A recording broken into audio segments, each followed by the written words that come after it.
heard me say it before, but I'm going to repeat it. American riflemen are the best riflemen in the world because the training they get is the best in the world.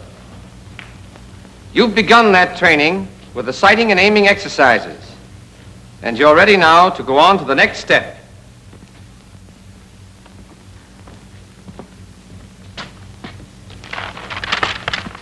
Position exercises.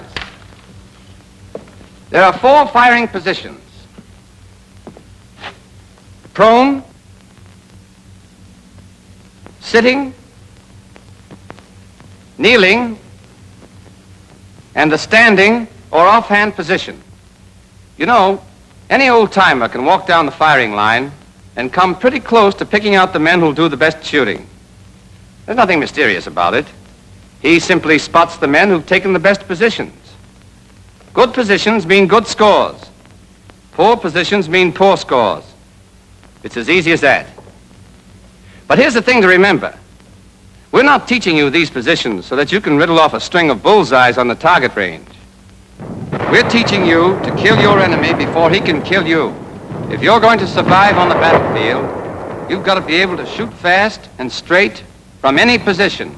You've got to be able to drop into that position instantly, automatically, without thinking about it. And it must be correct the first time. Take a good look at these positions. They look easy. But you're not going to find these positions easy at first because they make you use muscles you never knew you had. But don't worry about that. We'll harden up those muscles. Your work in the position exercises also covers the use of the sling, holding your breath while aiming and aiming. We'll take up the sling first. Anyone here know the reason for the sling on the rifle? Carried with, sir? That's right. Any other reason? Peterson? Yes, sir. It's a big help in steadying the rifle. Check. That's the answer. Now let's see how we go about getting the effects of it. There are 2 ways to use the rifle sling. The first, like this, is called the loop sling. The other, called the hasty sling, is rarely used except in the standing position. We'll show you how to adjust it when we come to that position. The loop sling is used in all other positions. Here's how to adjust it. Place the rifle butt on the right thigh and cradle it in the curve of your right arm so that you've got both hands free to adjust the sling. Unfasten the lower hook and refasten it near the butt swivel. This loosens the lower loop. Unfasten the upper hook and refasten it so that the upper loop hangs down to about the pistol grip. But it may need further adjustment. The correct place for the upper hook depends on the man. You'll get your fit by trying it out. After your instructor is satisfied you have the right pair of holes, mark them so that you'll find them at a glance. Twist the sling 1/2 turn to the left and insert the left hand through the upper loop from right to left. Slide the loop well up your left arm. Leave the loose end free and use both hands to work the upper hook and the first keeper down close against your arm.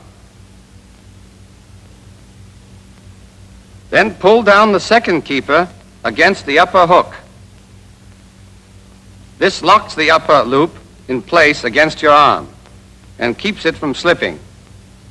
You can't shoot with a loose loop sliding down your arm.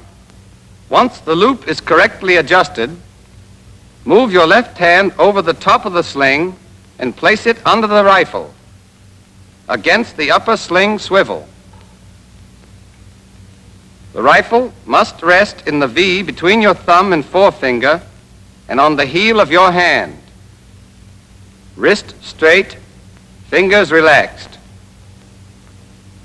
The sling must lie smoothly along your hand and wrist. If it doesn't, you've done something wrong. This is the way you hold the rifle. Now let's go over the loop sling adjustment once more. Place the butt on your right thigh, cradle the rifle in your right arm, unfasten the lower hook, refasten it near the butt swivel, twist the sling a half turn to the left, insert your left arm through the upper loop from right to left, pull the loop well up your arm, then work the upper hook and the first keeper down against it, and pull down the second keeper to lock the upper loop. So much for the loop sling. Your instructors will go over this detail with you. Are there any questions? Yes? Sir, with Japs and Germans shooting at you, like you said, looks like you wouldn't have much chance to get that sling on. Keep thinking like that, and you'll live to tell your grandchildren about it. You're right, of course. Use the sling whenever you have time to use it, because it gives you greater steadiness. After you've learned sling adjustment, you're ready to start work on positions. Let's take a look at the prone position first. In the prone position, the rifleman lies flat on his belly with his legs stretched out comfortably. His inside ankle bones are on the ground, or as near it as he can get them without strain. His spine is straight. His body makes an angle of 30 degrees or less with the line of aim. The amount of the angle depending on the rifleman's build. When you're trying out these positions, your instructors and coaches will help you to find the angle that suits you best. Thereafter, it's up to you to practice the position until you can drop into it without thinking about it. The sergeant here is well behind his rifle. His weight is relaxed forward against the sling. Thus, his body takes up the recoil, and he is not jolted out of position each time he fires. Look at his left hand and arm. The rifle rests on the heel of the hand in the V between the thumb and the first finger. His left wrist is straight. His fingers are relaxed. His left elbow is under the piece. It's vertical. I can press down hard on this rifle, and it'll give a little, then come right back to its proper position. But when the elbow is not under the piece, the least pressure will make the rifle sag way off to the side, because muscle instead of bone supports it. A muscle gets tired, a bone doesn't. So remember, elbow under the piece. Now look at his right arm and hand. His right elbow is a little forward of his right shoulder.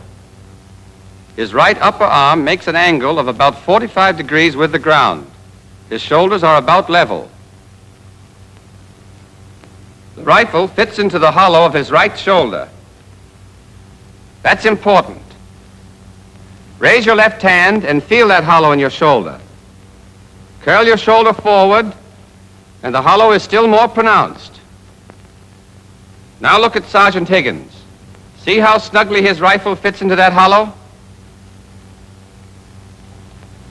I don't want to see anybody in this company trying to shoot with a rifle on the point of the shoulder here. All that will get you is a sore shoulder. And that means flinching. And flinching means poor shooting. Grasp the small of the rifle stock firmly with your right hand. And get this. Put your thumb across the stock or on top of the stock, never alongside the stock. With your thumb in the right position, you've got a firm purchase for your trigger squeeze and a good support for your cheek. The finger goes inside the trigger guard against the trigger, and the finger is clear of the stock. You can use any part of your finger from the tip to the second joint to squeeze the trigger. What seems natural and comfortable to you will probably give you the steadiest squeeze, and for that reason is the best.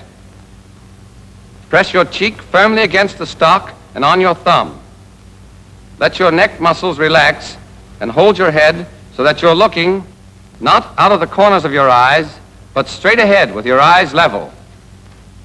That's the correct prone position. It varies a little with each man, depending upon his build, but there isn't much difference. You'll soon discover the exact position that suits you. From there on, it's a matter of practice. You will have targets to aim at in all of your exercises. Every time you get into position, align your sights on a target. A good soldier does this instinctively. He never even thinks about it. Here's something else. When you take any of the correct firing positions, you will find that the rifle aims naturally and without effort at some one point. If this point is not on the center of the target, move your whole body till the line of aim is the natural line. There's a good way to tell if your body is lined up correctly. After you're in position, close your eye and relax. Then when you open it, if you're on the center of the target, you're okay. If not, shift your whole body. If you shift the rifle independently instead of your body, you'll be in a strained, uncomfortable position. And no man can shoot his best when he's fighting his own muscles.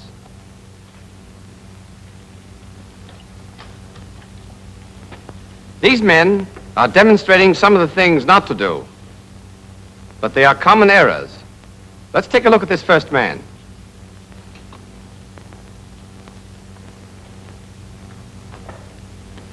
His body is at too great an angle with a line of aim. Now he's behind the rifle, as he's got to be. Look at this man's right elbow. It's too close to his body. He's unsteady. His left hand's too far back. And he's got his thumb alongside the stock. Now he'll assume the correct position.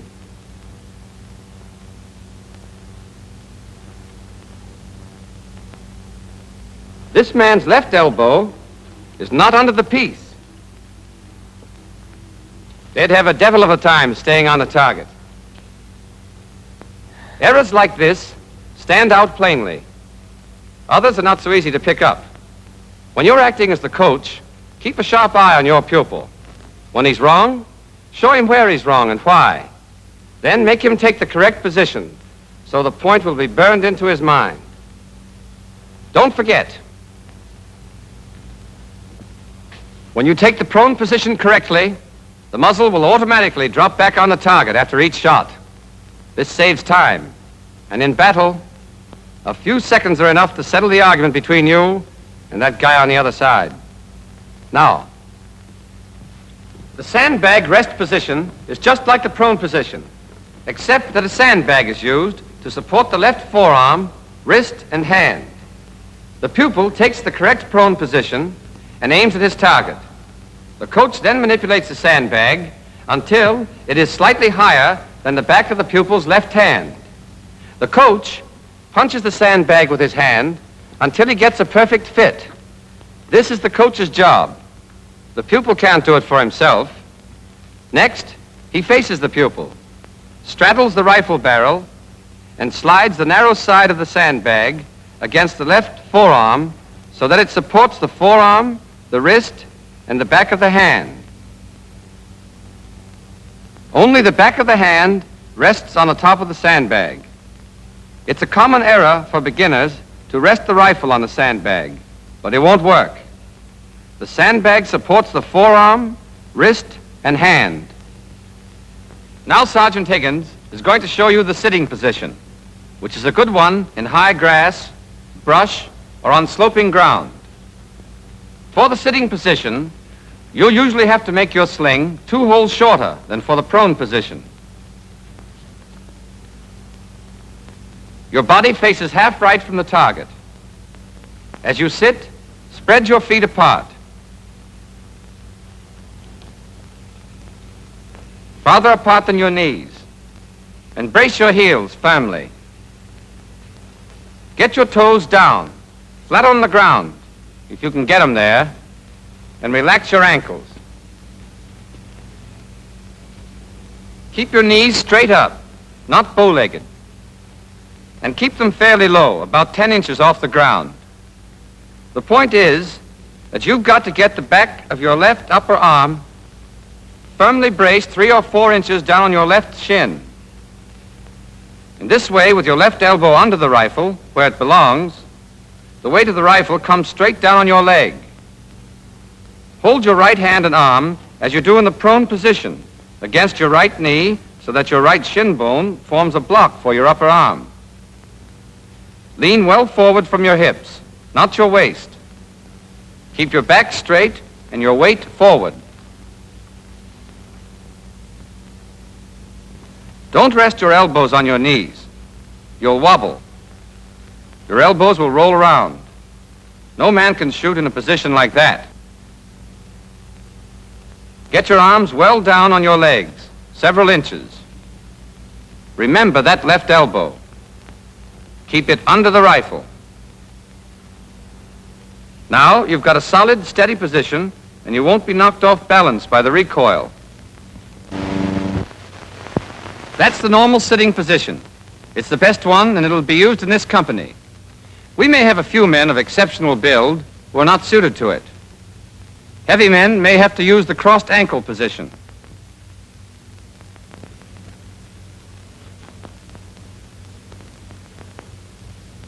And men with exceptionally long legs may have to take the crossed leg position.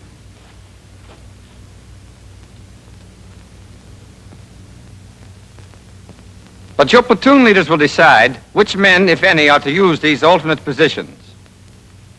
Now, if there are no questions, we'll go on to the kneeling position. Your sling is usually the same length as for the sitting position. First, the half right face. Then get down on your right knee and sit on your heel. So that your top of your foot is flat on the ground. It takes practice, but you can do it. With your heel inclined toward the target like this, your foot helps to brace you against the gun's recoil. Don't sit on the inside of your foot. Rapid fire'd make you bob around like a cork.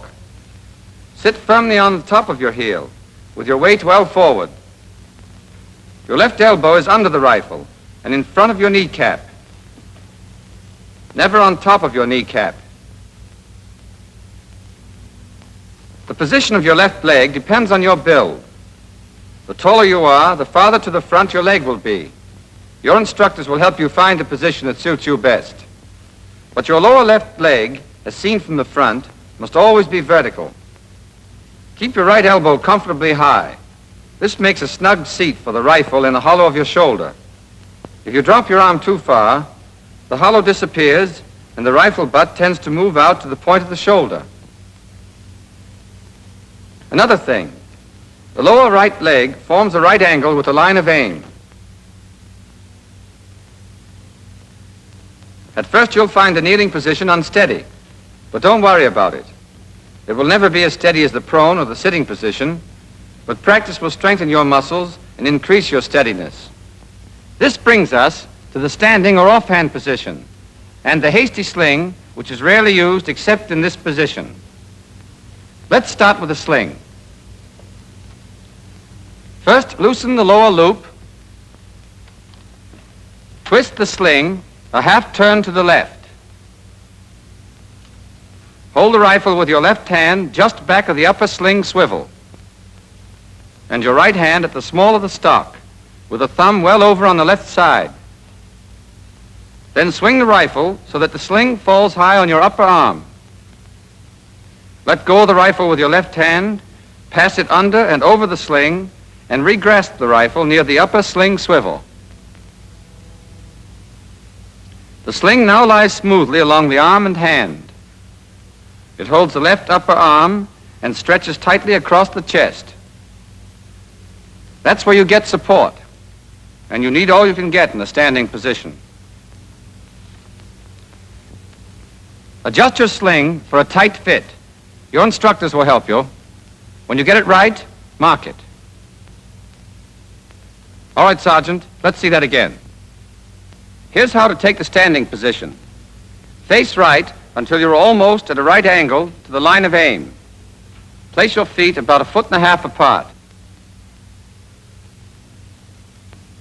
Keep your body erect and well balanced. As you raise your rifle to firing position, fit the butt into the hollow of your shoulder, but higher than in the other position. High enough so that part of it can be seen above your shoulder from the rear.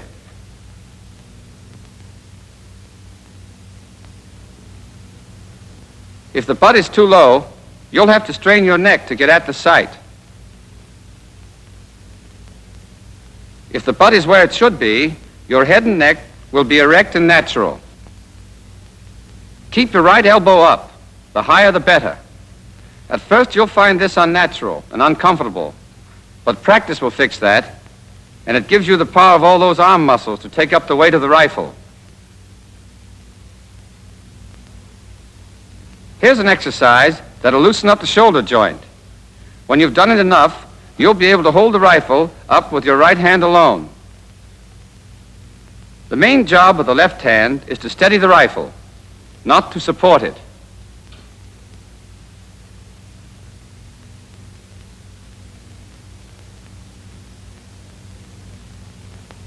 Keep your left elbow well under the rifle, and the left hand as far forward as you can get it without strain or discomfort. At best, the standing position is unsteady, but you have to use it on the range, and you have to use it in battle. So it's up to you to make the most of it, and that means plenty of practice. Nearly every recruit gets a brilliant idea of how to overcome this unsteadiness. He pulls his left arm back against his ribs, balances the rifle delicately on his thumb and 2 fingers, and blazes away. But that doesn't work, does it, Sergeant Higgins? No, sir. There's only one right way to hold the rifle in the standing position, and the sergeant is showing it to you right now.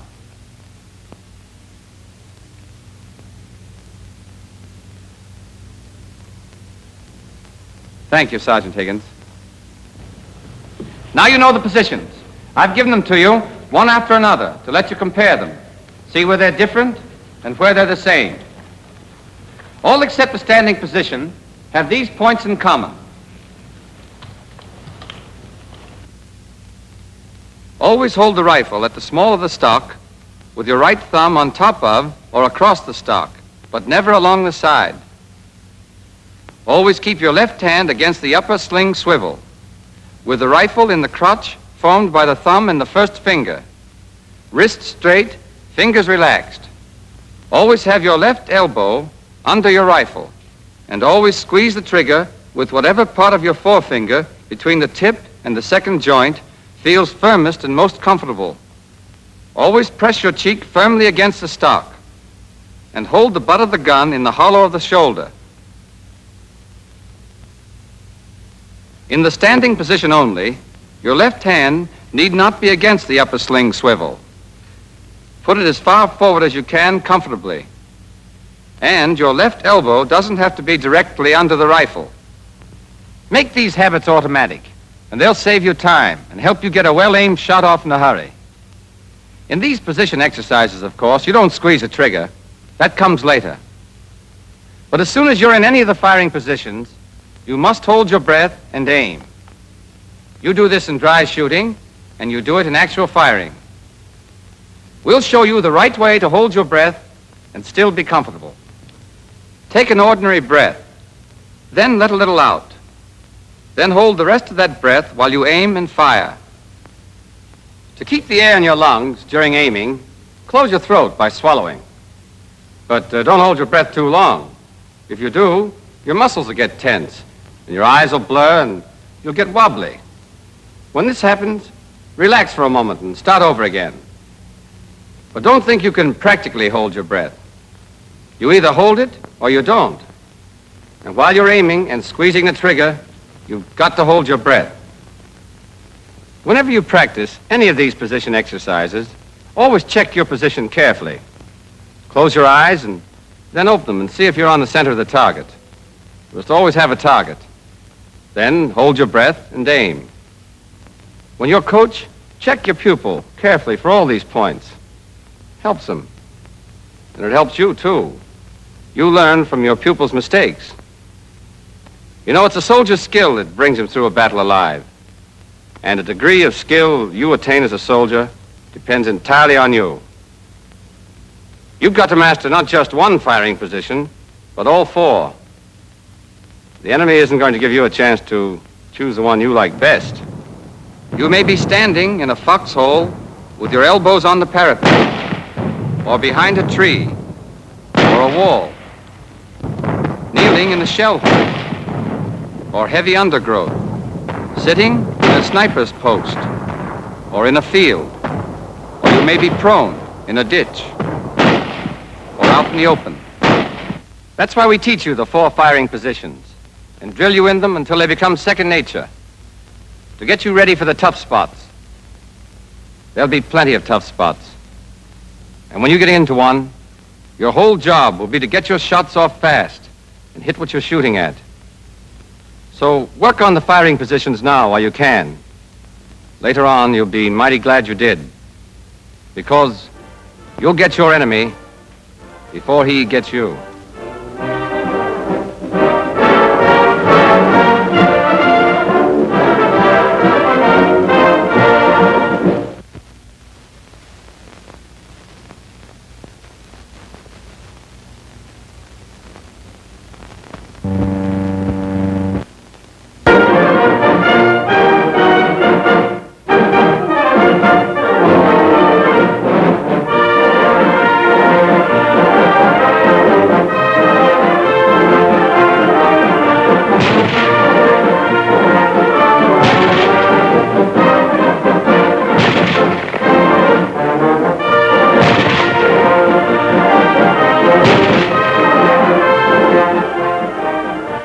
In our work so far, we've learned what the correct sight picture is and how to get that picture into the sights of the rifle and hold it, whether you're prone, sitting, kneeling, or standing. Today, we take up the most important thing in rifle marksmanship, the trigger squeeze.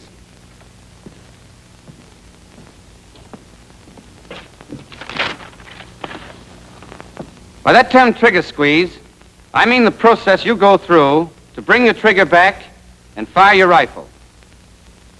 You know, when I was learning to shoot the rifle, my coach was an old sergeant who had fought in everything from Santiago to the Argonne. When we got to trigger squeeze, he told me something that has stayed with me ever since. Soldier, the trigger squeeze is the heart and soul, the beginning and the end of all good shooting.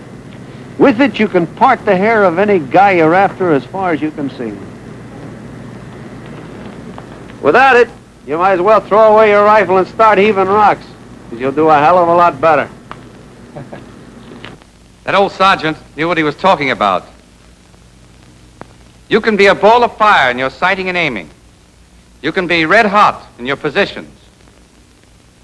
But if you can't teach that trigger finger to squeeze, squeeze, squeeze, well, you better get yourself a supply of rocks, as my old sergeant suggested, because you're going to need them. Now, there's nothing difficult about the trigger squeeze. It's just a question of applying a smooth, increasing pressure to the trigger until the rifle fires.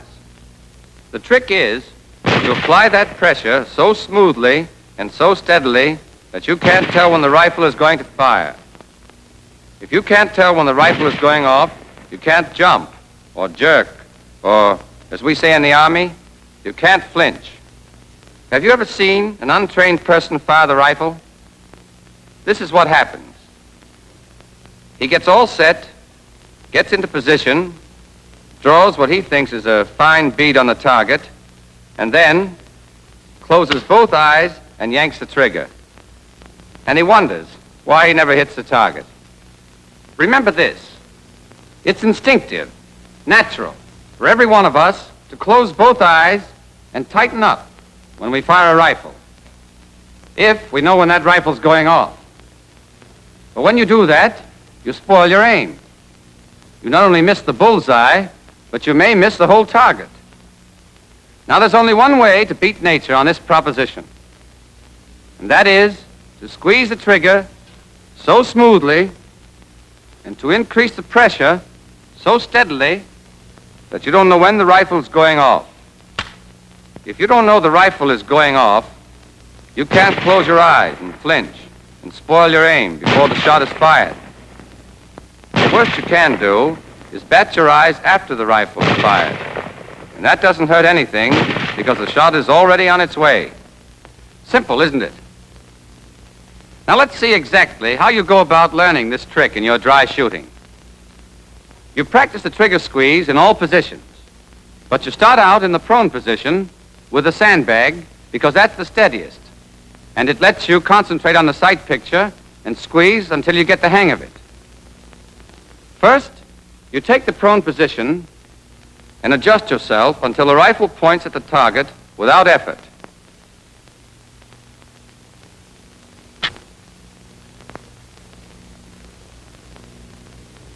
Then the coach fits the sandbag.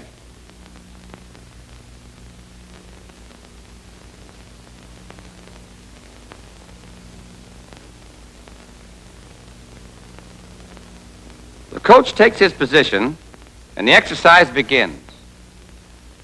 Cock your rifle, hold your breath and aim. When you get the correct sight picture, take up the slack. By trigger slack, we mean the play between the trigger's forward point and the point where you first feel resistance. Take it up decisively. While you're taking up the slack, you're starting your trigger squeeze. It's all one action of your finger, working by itself, independent of the rest of your hand. You press smoothly, straight to the rear, and you increase the pressure steadily from start to finish. Your rifle has a fixed pull, say about 4 pounds. When you take up your slack, you take up part of that pull. Your constantly increasing pressure takes up the rest of it. And then the trigger gives, and the rifle fires. But follow through. Hold your position. Hold your aim, and continue your increasing pressure. I'll tell you more about that later. What I want you to get now is this. If you squeeze the trigger properly, you can't know when the rifle is going to fire, and therefore you won't be able to flinch. You all understand that? There's another mistake all of us make when we first start shooting the rifle. Practically everyone has a violent impulse to yank the trigger the instant the sights come in correct alignment with a target. The beginner is tempted, particularly in the kneeling and standing positions, where the unsteadiness is marked. Your sights move a little, side to side, up and down. Finally, they come to bear exactly on the bull's eye. So, at that instant, you jerk the trigger. And this is what happens. You literally jerk your rifle clear off the target. You may not see it, because both of your eyes will probably be shut tight and your muscles taut and braced for the shock. But whether you see it or not, the result is the same. A wild shot. There's only one way to get hits, and only hits count on a battlefield. And that is to squeeze the trigger. Now, you've seen what happens when you jerk the trigger instead of squeezing it. I'm going to show you why it happens. Let's assume that I'm shooting at a target 500 yards away.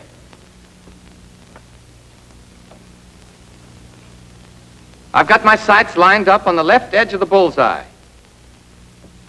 Since the range is 500, I would be using a B target with a 20-inch bullseye. If I fired now, I'd hit the left edge of the black. Now I'm going to move the rifle 20 inches to the right. And let's assume that I've moved the butt and the muzzle exactly the same distance. In other words, my line of aim now is exactly parallel to my line of aim before I moved the rifle. If I'd fired then, I would have creased the left edge of the bull. Who can tell me where I'd hit if I fire now? Williams? It increased the right edge of the bull, sir. Right. Do you all understand that? I can move this rifle back and forth 20 inches. And if I fired it anywhere within that space, I'd still get a bullseye as long as I kept my lines of aim parallel. I move the rifle 10 inches to the left again, still keeping my parallel line of aim. If I fired it now, I'd hit the bullseye dead center. But now watch this. I'm going to keep the butt in place and move the muzzle of the rifle just 1 inch. The butt stays the same as it is. I've moved the muzzle only 1 inch. If I fired now, where would it hit? Norton? It would go off to one side, sir. I don't know just where it would hit. Neither do I know just where it would hit. But I can tell you this. It would miss the center of the bullseye by about 35 feet. Get that, 35 feet. The point is, when you jerk the trigger, you twist the rifle off the line of aim. When your sights are on the target, you can move your whole rifle from side to side, the width of the bullseye, and still hit it, if the rifle always stays parallel to the line of aim. But if the butt of the rifle remains stationary and you jerk the muzzle off to one side as much as 1 inch, your bullet will miss the target by about 15 feet at 200 yards, by 21 feet at 300 yards,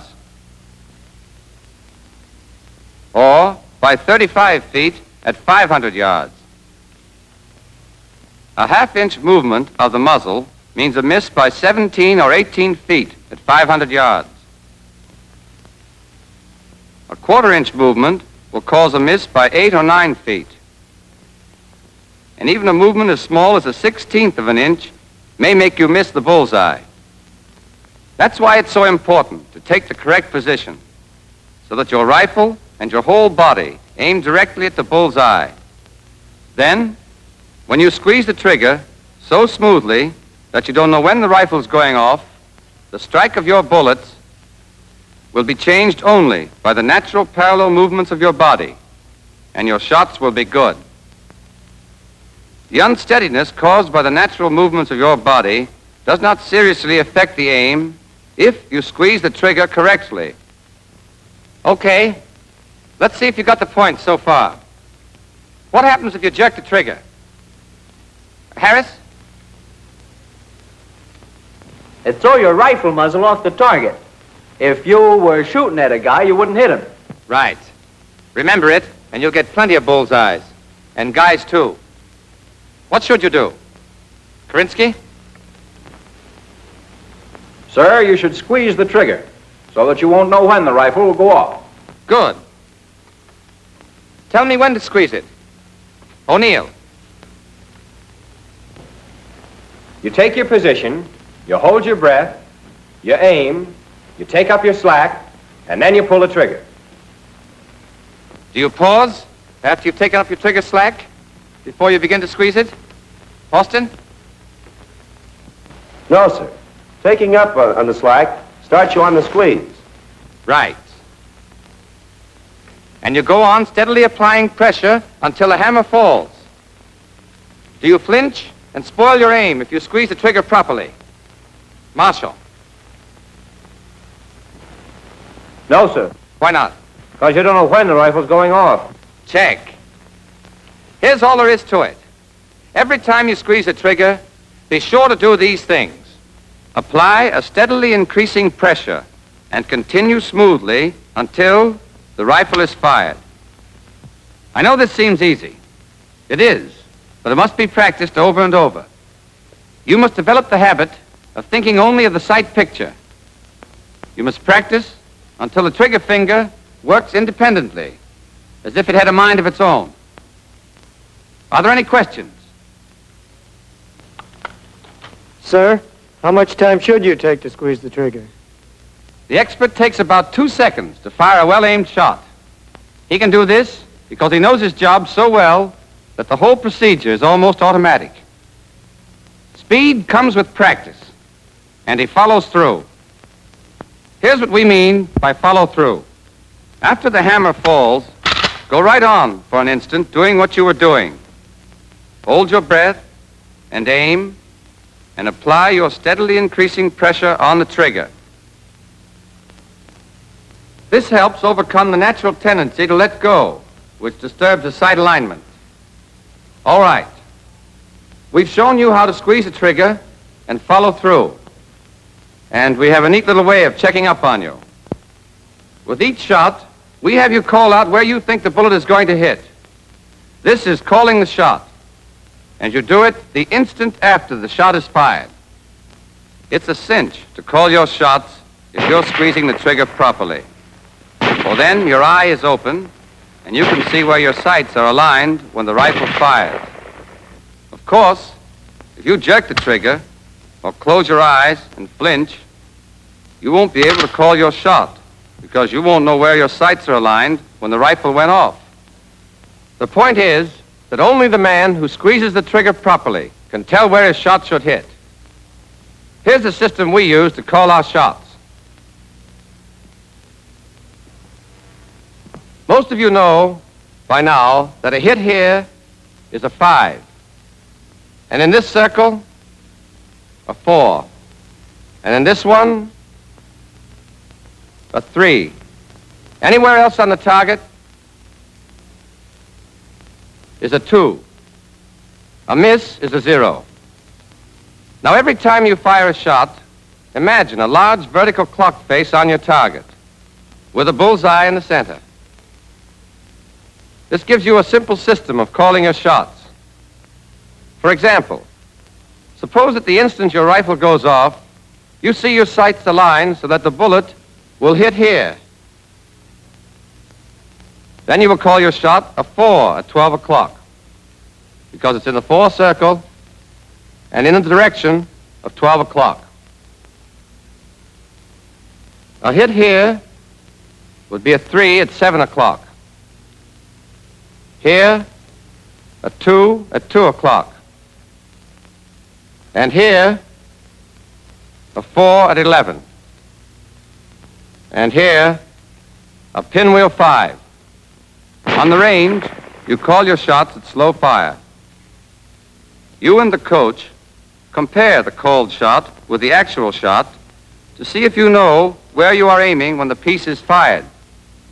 In dry shooting, there's no way to check whether or not you call your shots correctly, but it's to your advantage to do so. It helps you to develop the habit of concentrating on the sight picture and forgetting the trigger finger. It helps you to develop the habit to call the shot, as you'll do on the range. Now, in the trigger squeeze exercise, as in all the others, the coach must check every step. He sees that the sights are properly blackened and the sling correctly adjusted. He checks the pupil's position. If it's wrong, he tells him why and corrects it.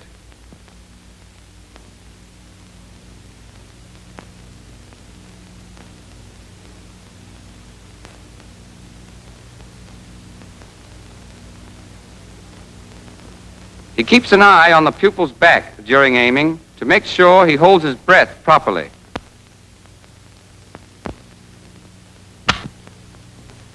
He sees that the pupil takes up the slack and squeezes the trigger properly.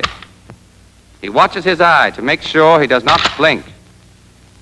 When the pupil is actually firing the rifle, you can chalk up a flinch for him any time you see his eye close.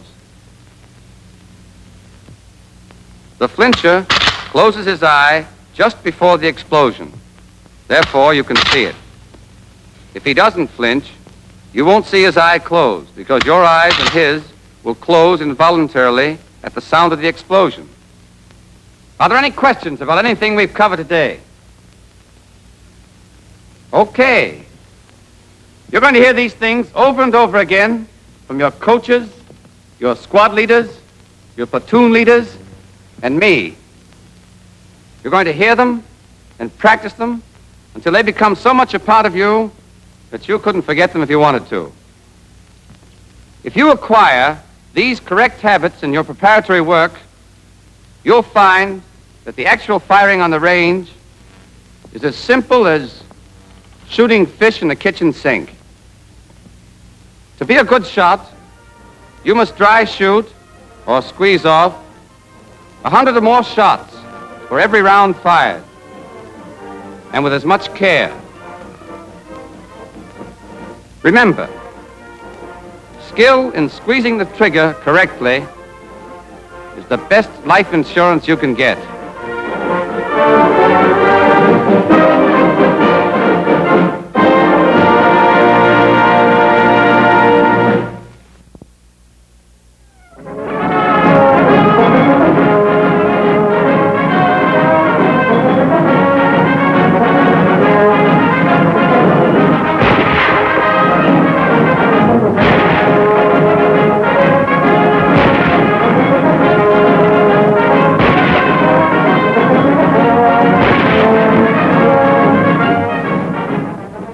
Everything we've been teaching you about the M1 rifle, sighting and aiming, positions, trigger squeeze, the whole course in marksmanship has been leading straight to the subject we're going to take up right now.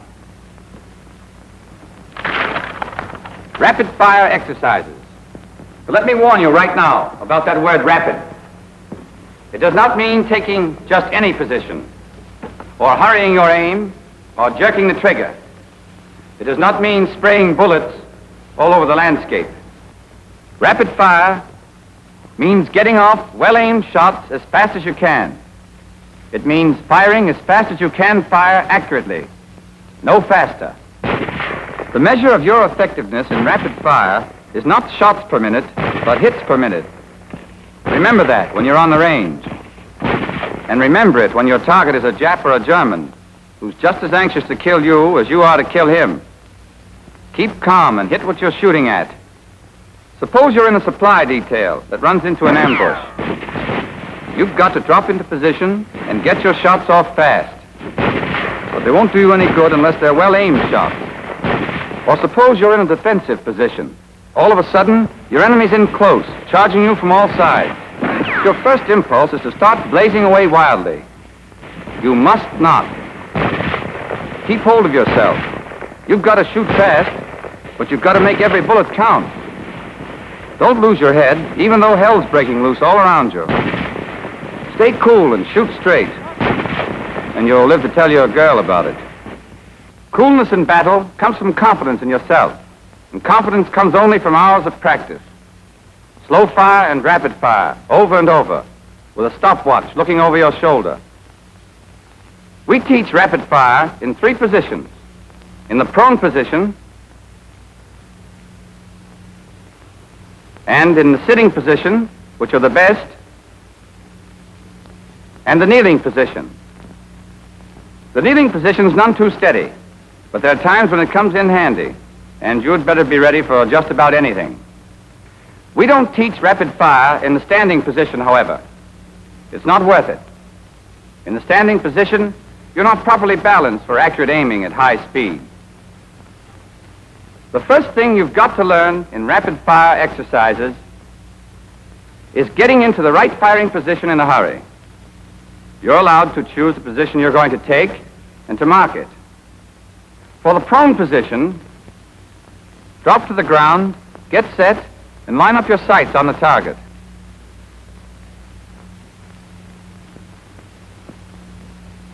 Mark the points for your right and left elbows and the butt of the rifle. Then, keeping your feet in place, stand up. Hold the heel of the stock in your right hand. Now you're ready. At first you practice getting into the prone position by the numbers. On the count of 1, bend your knees to the ground and throw your weight back. On 2, place the butt of your rifle on the ground at the spots you marked for it. At 3, place your left elbow on its mark. At 4, take the butt of the rifle off the ground and fit it into the hollow of your shoulder. At 5, return your right hand to the small of the stock and drop your right elbow to the ground on the spot marked for it. Now immediately line up your sights on the target. Hold your breath, aim, take up the trigger slack and squeeze off the shot. Now if your position is right, your rifle will naturally fall back on the target after each shot, and you can fire a whole clip with only slight pauses between to get your sights in perfect alignment. At first, you'll practice by the numbers, so that your coach and instructors can check the accuracy of each position and movement. Take it by the numbers once more, Sergeant. Yes, sir. Ready position. 1, 2, 3, 4, 5. Once you've learned it by the numbers, you'll practice against time, so that you can check your progress, see how you're going. We start you slowly and speed you up gradually until you can take your position, aim, and get off your first shot in 9 seconds. Here's how it goes in dry shooting. Watch how smoothly the 5 steps flow together into one continuous motion. Go ahead, Sergeant. Lock. Simulate load. Ready on the right. Ready on the left. Ready on the firing line. Target. Up.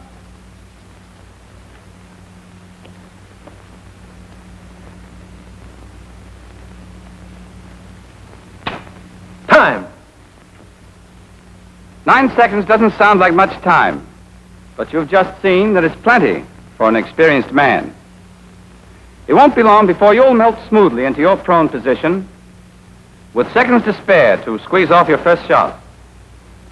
Naturally, the faster you get into a good position, the more time you've got to aim and fire. So, slip into position, and then take your time to get an accurate aim and a careful squeeze on that trigger. A near miss in 7 or 8 seconds is no good. What you want is a bullseye in 9 seconds. Try to get a smooth flow in every movement as you drop to the ground. Think of how it would look if every move were made very slowly. Targets. Up. 1, 2, 3, 4, 5. Now hold your breath and take a careful aim. 6, 7. Squeeze slowly and steadily on that trigger. 8. Time. Every one of you can do it as easily as that if you remember this one point. Do it as fast as you can do it right. Never hurry your aim or your trigger squeeze. Now for the sitting position. First, take the correct position and try it out to be sure the rifle points naturally at the target.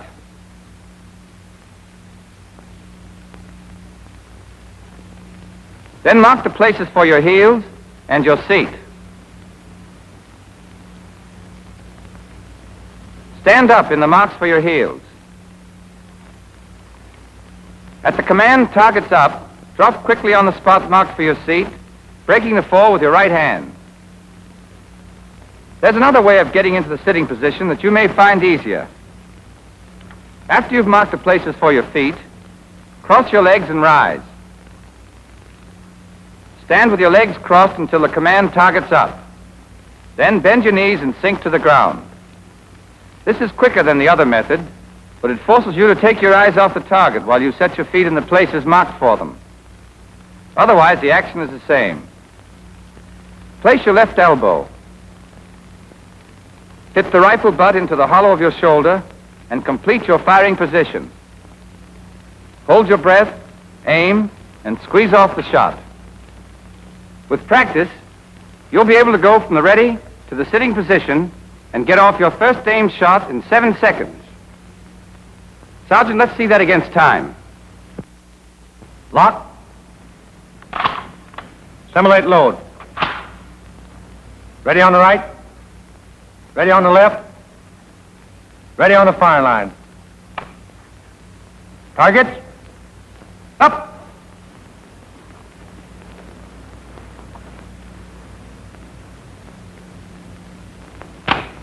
Time. Here, too, of course, the quicker you take the correct position, the more time you've got to squeeze off your shot.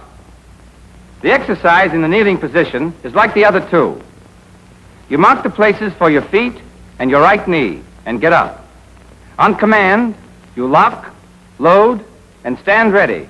When you hear targets up, take the kneeling position you've marked, hold your breath, aim, and squeeze the trigger. With practice, you'll be able to go from the ready position to the kneeling position and get off your first shot in 7 seconds. Targets. Up. 1, 2, 3, 4, 5, 6. Time. I've said the place to save time in all three of these exercises is in taking your positions. But don't misunderstand me. That does not mean scrambling into the wrong position in a hurry. In rapid fire, just as in any other phase of rifle work, you've got to be in the correct position before you start to aim. After you've learned to take the 3 firing positions and squeeze off your first shot at the required speed, you're ready for the cadence exercise, the purpose of which is to develop a rhythm, a regular beat, at about 3-second intervals. For one thing, it's easier to work smoothly in a regular cadence. For another, on the range, you're allowed a limited time to take your position, fire your first clip, reload, and get off your second clip. And the 3-second interval will bring you out comfortably within the time allotted. We don't expect you to be able to do it all at once. We'll start you dry shooting at the rate of an aimed shot every 5 seconds. Then every 4.5. Then every 4, which in dry shooting corresponds to 3 seconds on the range, because the hand operation of the piece is slower than its actual operation in firing. Here again, the coach and pupil method is the best. The pupil simulates firing while the coach works the operating rod handle. To keep the bolt from being held in the open position when it is thrown back, the coach puts a small block of wood in the clip.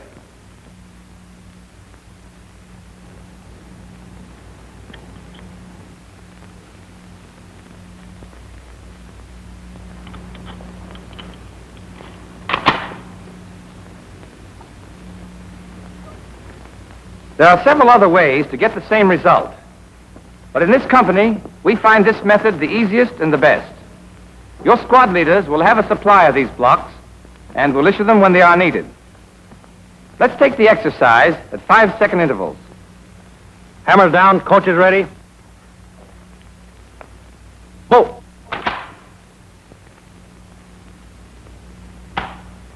Bolt. Bolt. Bolt.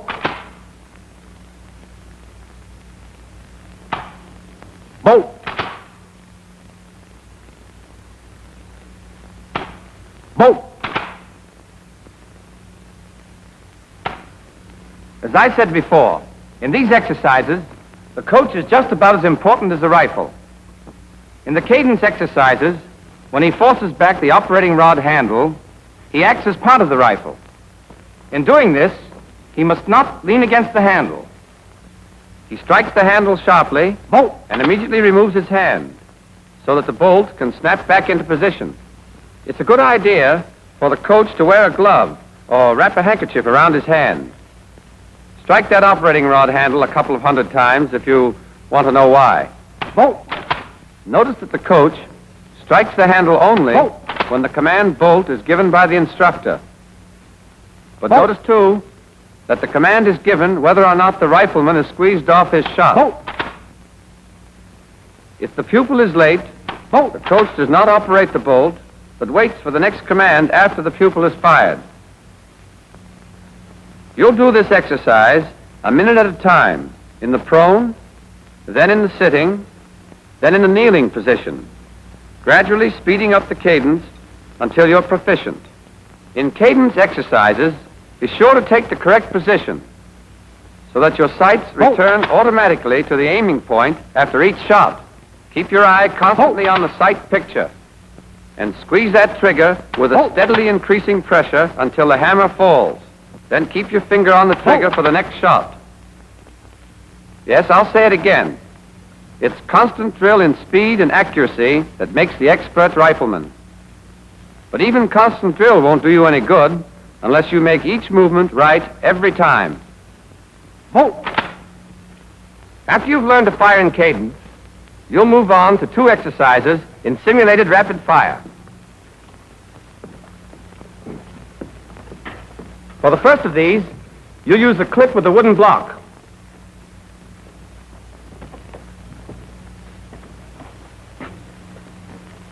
On the command targets up, you'll go from standing to the prone position and squeeze off your first shot in 9 seconds. Then, you'll get off each of the next 7 rounds of your first clip at 4-second intervals.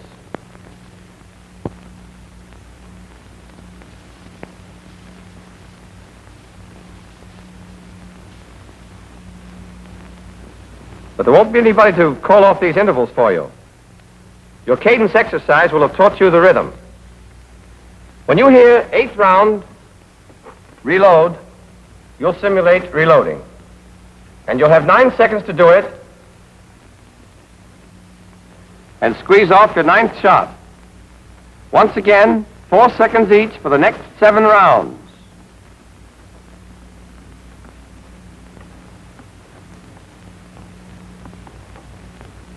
When you hear last round, you'll still have 5 seconds extra before the command cease firing. This exercise is done in a total of 79 seconds.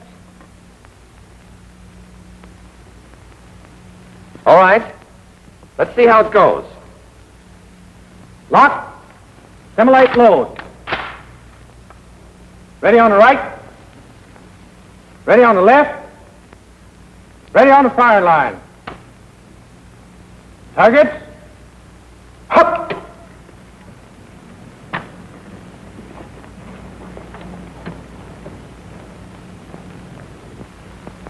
Good. First round. The first shot should be fired in the first 9 seconds. You've got 4 seconds for each of the next 7 shots. 4. Ha. 6. 7. Your 8th shot should be off by the time you hear this. 8th round. But Reload. remember, you count your own shots. If you fired the 8th round before you hear reload, you don't have to wait. Reload immediately. 10. 7. 12. 13. If you keep your fire rhythmical and steady, you'll get off your last shot just as it's called. 15. 16. Last round. If you don't, you still have 5 more seconds to finish up without hurrying. Firing. That's your first exercise in simulated rapid fire. But before we go on, there are several things I want to point out. In all of your rapid fire exercises, be sure to count your shots aloud, as you heard Private Oss do just now. By counting the shots, you know exactly what's left in your clip, and you're ready to reload when you should, which saves time. But there's another reason. You've got to use the air in your lungs to call the number, and that forces you to breathe at just the right time. But don't get the idea that counting aloud is just a training exercise. You'll call the numbers out in battle, too, and your reasons for doing it will be the same, but a whole lot stronger. In combat, knowing when to reload will save more than time. Getting caught with 1 round in your rifle when the enemy is coming at you is as good a way as any to put an end to your career. When you're firing, keep your eye on the target all the time. Don't look away. If you squeeze your trigger properly, the recoil will jerk your head up a little, but it'll fall back with the rifle. And when you have to look away to reload, be sure you get back on the right target. On the range, the prettiest dead center 5 on the wrong target goes down on your score as a 0. And remember, the habits you're forming now are the ones you'll take with you into battle, where your target is hard to see and is easily lost. In dry runs, the command bolt is not given. The coach listens for the click of the hammer and strikes the operating rod handle back the second he hears it. When you simulate, or pretend, to load that second clip, don't hurry it. If you do, you'll only cheat yourself out of some valuable training. Don't do it as Private Auster's doing it now. That kind of exercise is worse than none because it creates bad habits. Go through your simulated reloading exactly as if you were handling a clip. A fumble in reloading when you're firing for record would knock your score into a cocked hat. That's your first exercise in simulated fire, and you'll practice it in the prone, sitting, and the kneeling positions.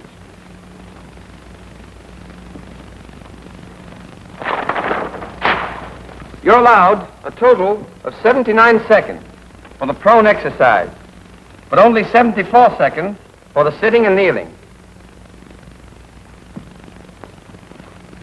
7 seconds instead of 9 to take the position and fire the first round. 8 seconds instead of 9 to reload. And 3 seconds extra instead of 5 at the end. Except for the positions and time, the sitting and kneeling exercises are exactly like the prone. The purpose is to teach you to keep the proper cadence, even though no one is calling bolt. Once you've learned this, you'll repeat the series using dummy rounds and no wooden block. The timing is the same, and the performance is the same. But with dummy rounds, you must learn to load a fresh clip quickly, and that's a trick in itself. As you take the clip from your belt, grasp it at the base and near one edge between your thumb and forefinger. Then carry it forward, swinging it up until the bullets point forward. Place the clip in the receiver and slide your thumb forward along the top of it to the center of the cartridge. Double your fingers up, out of the way. Raise your arm and press the clip down into the receiver until the clip latch engages. As you raise your thumb, the operating rod handle should snap forward. If it doesn't, strike it with the heel of your hand, and your rifle is ready to be fired again. Here's how a trained rifleman reloads in the prone position.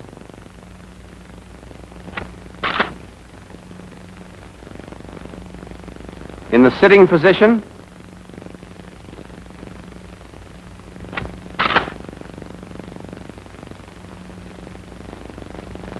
and in the kneeling position.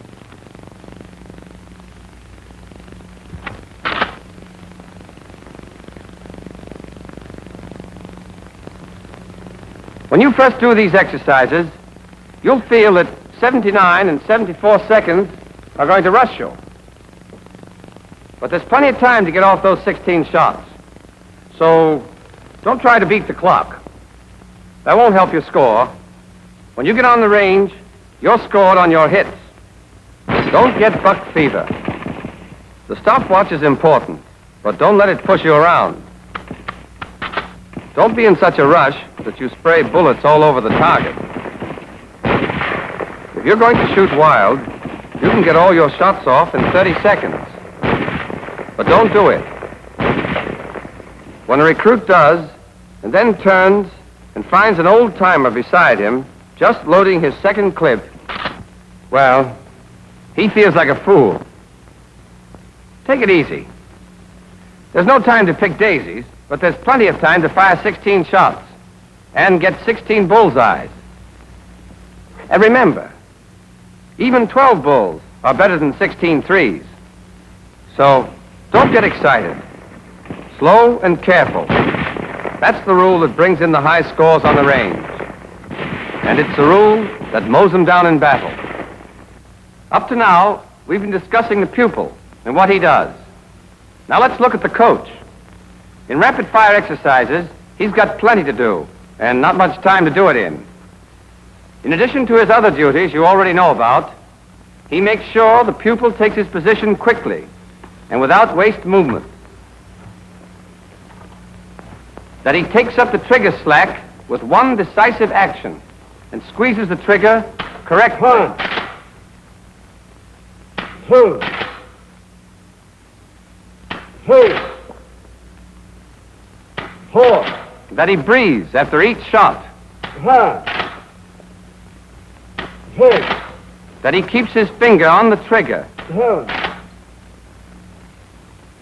8, And that when he reloads from the belt, he doesn't fumble.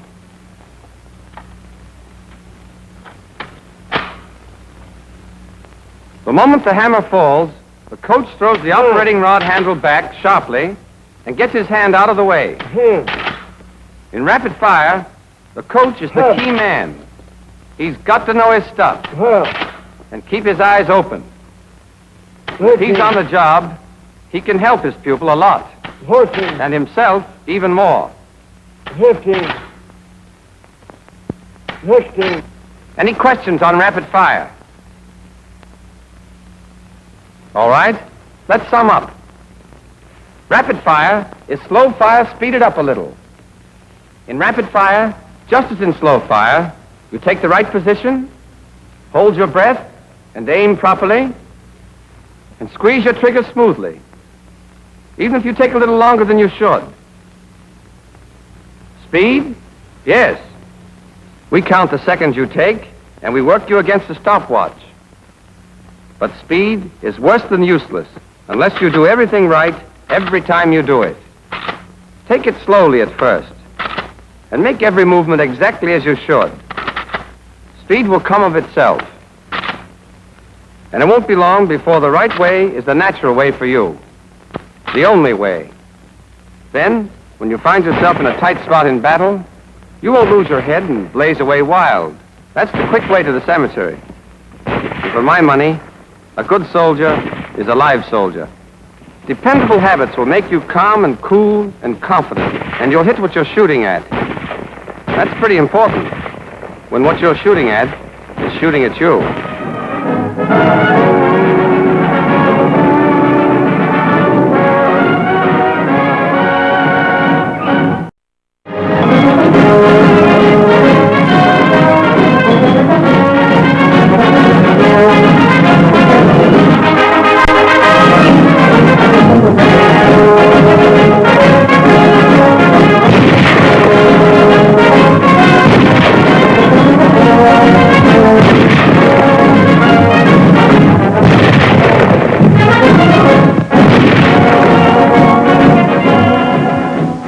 Okay, so they give you the best rifle in the world.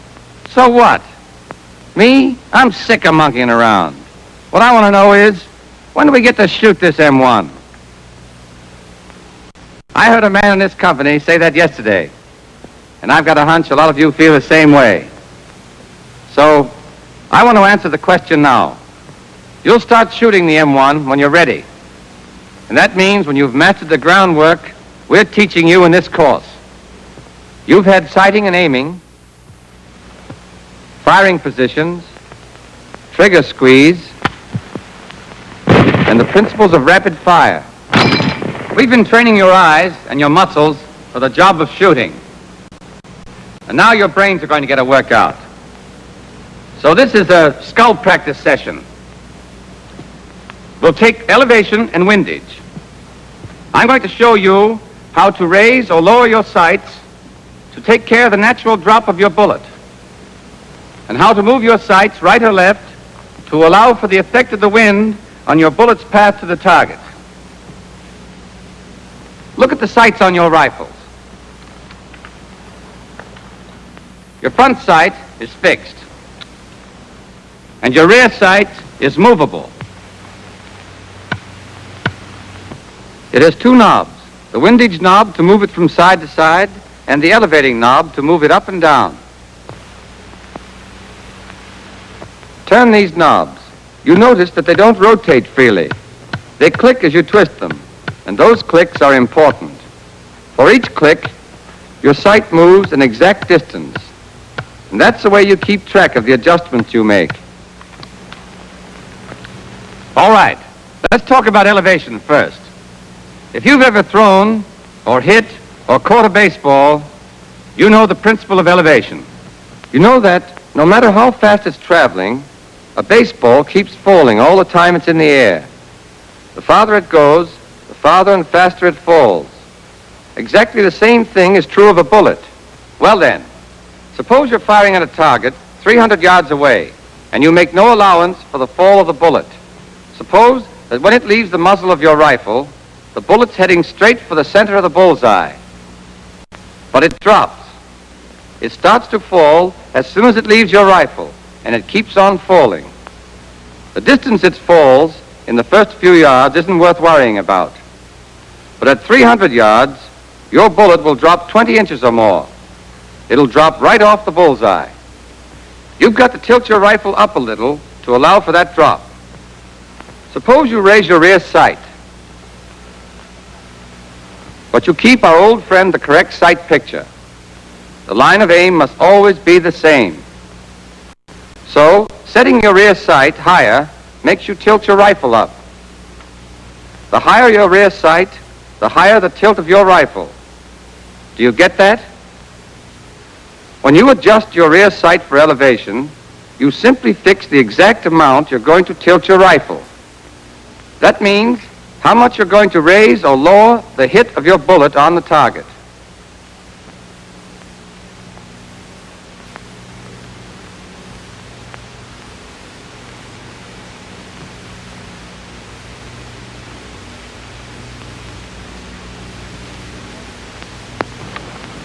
And since your front sight is fixed and your rear sight stays where you set it, you make precisely the same allowance for every shot you fire.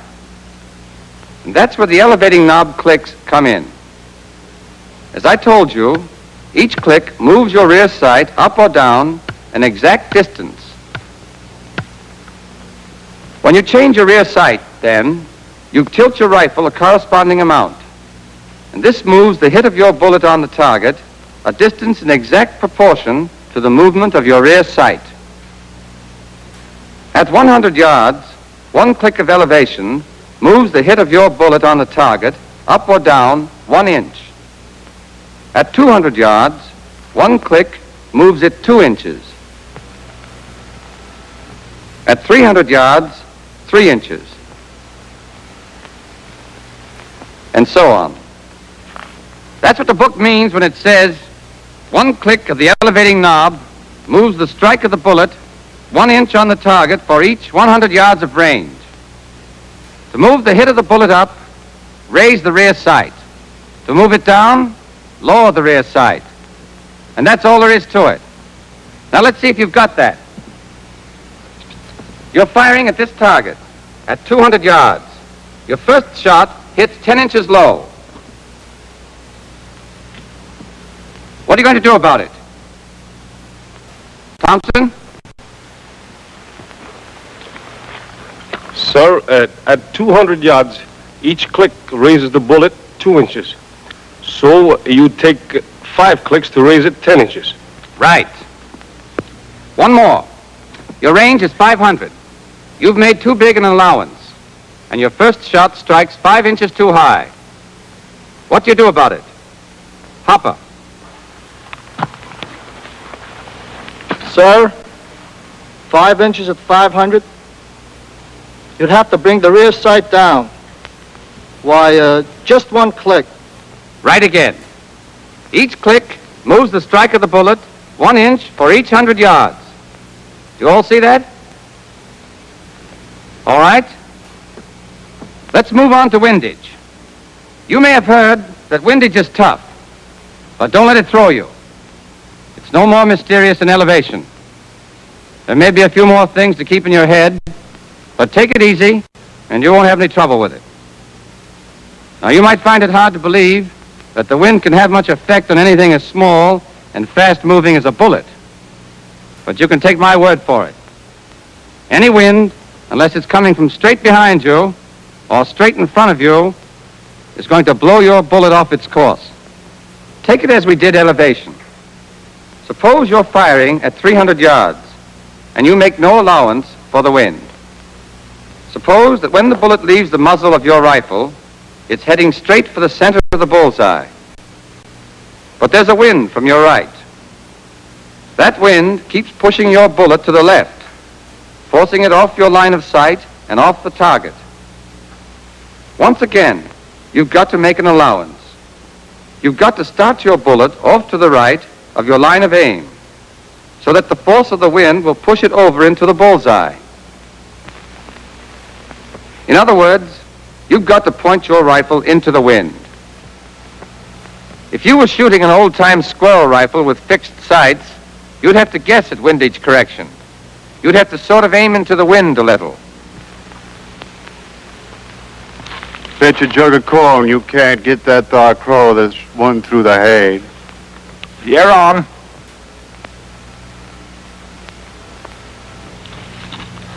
Right, smart wind blowing. I guess she'd take about 5 inches off toward the right.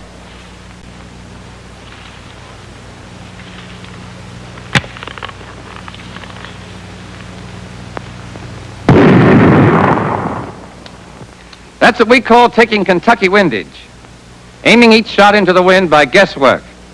And if you had nothing better than a hillbilly rifle, that's what you'd have to do. But you've got an M1 rifle, and it's a different story. It's true, you have to start with a guess at the effect of the wind. And we'll show you some tricks about making your guess accurate. But with the M1, you've got a movable rear sight, and you take right windage by moving it to the right,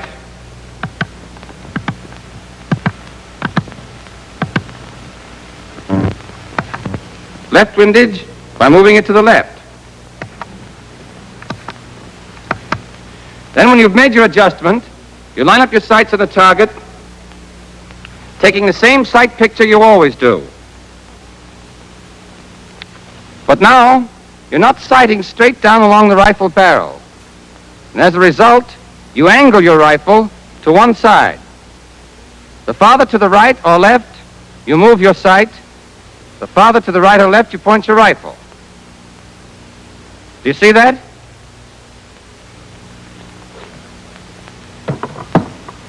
Well then, when you adjust your sights for windage, you simply determine how much to the right or left you're going to point your rifle. Once you set your sights, they stay put. So, till the wind changes, and you have to make a different allowance, you can be sure you've got the same angle every time. How about those clicks in the windage knob? Like the clicks of elevation, each click of windage moves your rear sight right or left an exact distance.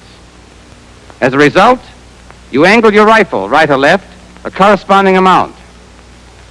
And that changes the strike of the bullet on the target a distance in exact proportion to the movement of your rear sight. So it all boils down to this.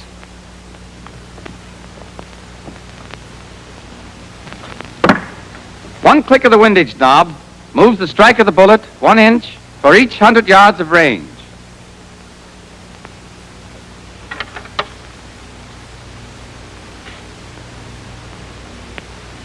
At 100 yards, one click to the right moves the strike of the bullet 1 inch to the right.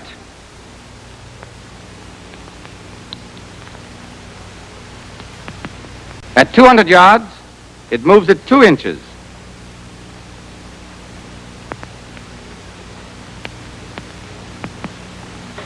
At 300 yards, 3 inches, and so on. Let's see if you understand that. Your range is 300 yards.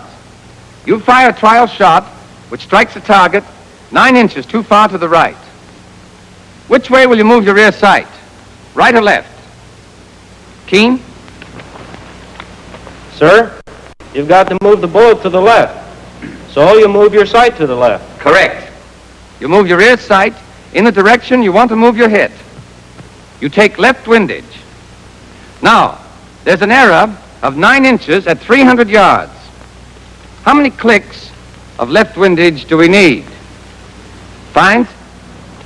At 300 yards, one click moves at 3 inches, so you take 3 clicks left windage. Don't you, sir? You do. Any questions? Okay. Suppose your shot hit 6 inches to the left of center. What would be your correction if the range were 200 yards? Paul? Sir, at 200, 1 click would be 2 inches. So it'd be 3 clicks right windage to move the hit to the right. Good. 3 clicks right windage to move the hit 6 inches right at 200 yards. Now, your target is at 500 yards. Your hit is 10 inches right of center. What's the correction? Murphy? 2 clicks left windage, sir, because it's 5 inches per click for 500 yards. Excellent. Now, what about that wind you're going to allow for? How can you guess? How can you be fairly sure in advance what effect the wind is going to have on your shooting? There are some good tricks to it, and they're not hard to learn. To begin with, I don't have to tell you that there are 2 things about any wind that are important. One's its speed, and the other's its direction. In the Army, we always speak about wind directions by the clock system. It's simple and convenient. Imagine yourself in the middle of the face of a big clock. Directly in front of you is 12 o'clock. Then 3 o'clocks to your right, and 9 o'clocks to your left.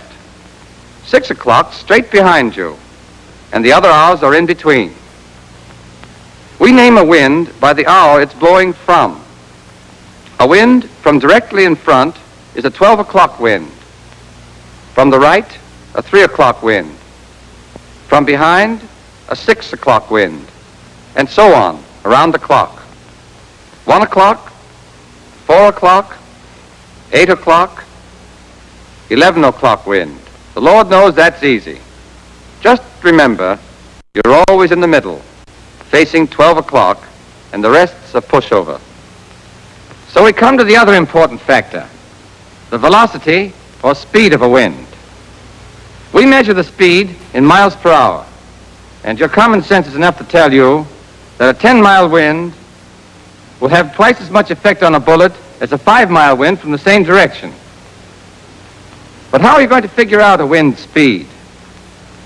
Well, the best thing to have is plenty of experience. An old-timer can just look at a wind and feel it on his face and give you a close estimate of its speed. But not many of you have the experience it takes. So, you'll just have to figure it out. You can get some help by using your eyes.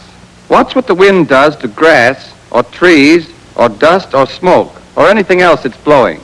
At first, that won't tell you much about the wind speed in miles per hour. But you'll be surprised how soon you'll get the feel of it. In the meantime, there are a couple of simple rules that you can use. Here's one. Take something light, like dust or a blade of grass.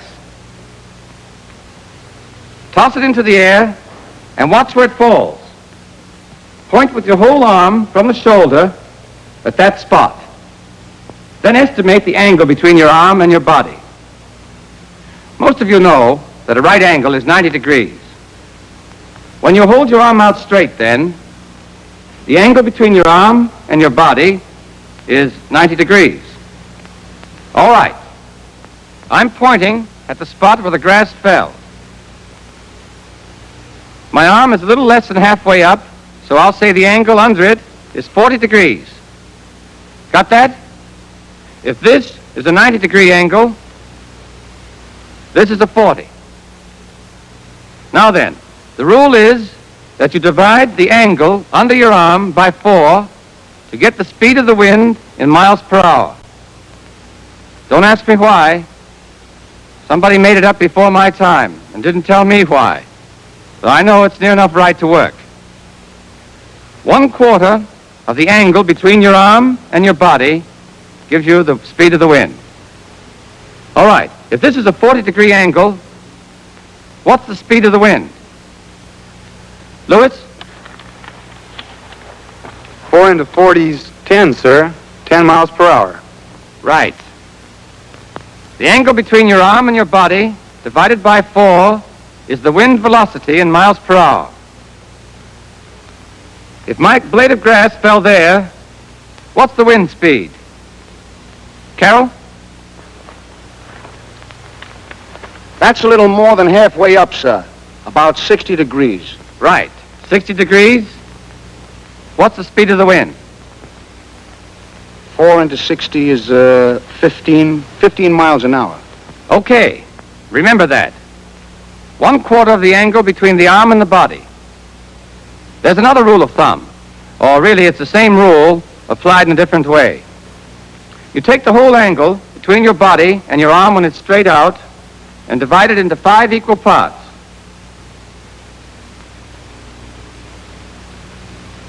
Then each of these parts represents a wind speed of 5 miles per hour. You see what I mean? You toss your dust or your blade of grass or whatever it is, just as you did before, and point to the spot where it falls. Then you work it out this way. 5 miles per hour, 10 miles per hour, 15 miles per hour. Questions? Of course, you won't always have to work the wind out for yourself. This man's army believes in cooperation. If somebody knows the wind speed already, ask him. On the range, ask the man ahead of you. In battle, ask the next man down the line. And if anybody asks you, tell him. Only don't tell him unless you know what you're talking about. Well, now you know how to designate wind direction and how to figure wind speed. You're able to get the information you need to set your sights for the effect of the wind. How are you going to turn this information into clicks of your windage knob? One way is to refer to windage diagrams in your scorebook.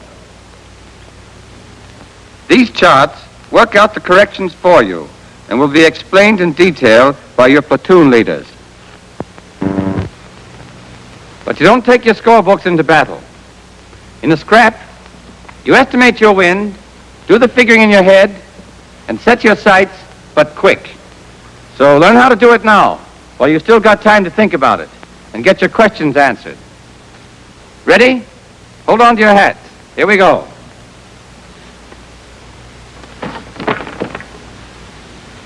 Here's the one-click windage rule. Range in hundreds of yards times wind velocity in miles per hour divided by 10 equals the number of clicks of wind allowance you've got to take for 3 and 9 o'clock winds. Now don't let that scare you. It's not as tough as it sounds.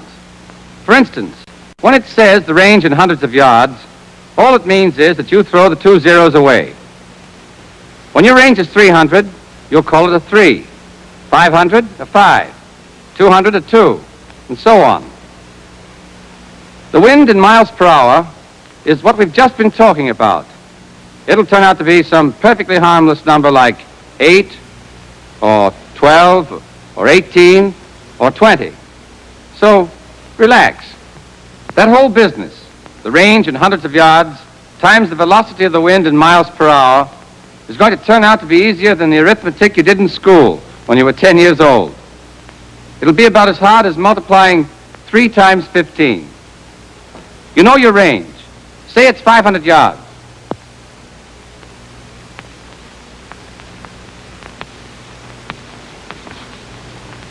Well, that's 5.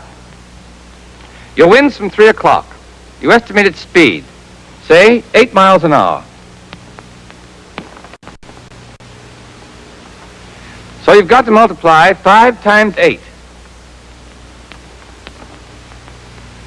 It's as tough as that. 5 times 8 is 40. And that's the first half of this problem. Now, we've got to divide by 10. If you've ever been exposed to simple decimals, you know how hard that is. You point off one place from the right. If the last digit happens to be a 0, just chuck it away. And there's your problem. You multiplied 5 for 500 yards times 8 for 8 miles per hour. And you got 40. Now, we have to divide by 10. In other words, we have to knock off that last 0. And the answer was 4. So 4 is the number of clicks of wind allowance you must take. Now, we've been talking about 3 and 9 o'clock winds. Think of your clock again. 3 and 9 o'clock winds hit the bullet directly from the side. What about 2, 4, 8, and 10 o'clock winds? That is, the winds within 1 hour on each side of 3 and 9 o'clock. These winds are not directly from one side or the other, but they're so close you don't bother about the differences. In other words, the rule holds for all winds that are generally from the side. You make no allowance at all for 6 and 12 o'clock winds, because they do not blow the bullet out of line. So what winds does that leave us? It leaves 1 and 5 and 7 and 11 o'clock winds, which are 2 hours away from 3 and 9 o'clock. They strike the bullet only a glancing blow and affect it only about half as much. So for them, you take half as many clicks of windage. Here it is, all in one rule. Range in hundreds of yards times wind velocity in miles per hour divided by 10 equals the number of clicks of windage correction. Use full correction for 2, 3, 4, 8, 9, and 10 o'clock winds. Use 1/2 of that correction for 1, 5, 7, and 11 o'clock winds. Use no correction for 6 and 12 o'clock winds. And there it is. Now I'll do one more problem for you. Your range is 300 yards.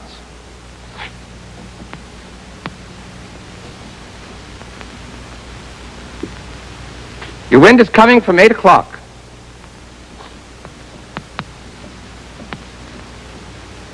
And you estimate its speed to be 12 miles an hour.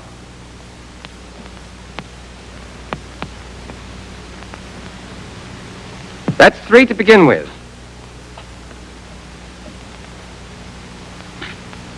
Times 12 equals 36. Divided by 10, 3 and 6/10. Am I in trouble? I can't take 6/10 of a click. What am I going to do? I'm going to take 4 clicks. That's the rule. 1 full click for any fraction you have left over in figuring. If your answer were 2 and 2/10, you take 3 clicks. If it were 5 and 8/10, you take 6. You take 1 full click for any fraction left over. All right. Let's see if you can work it out.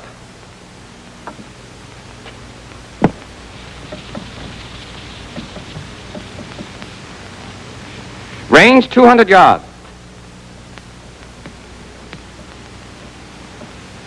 Your wind's a 9 o'clock wind and an estimated speed of 9 miles per hour.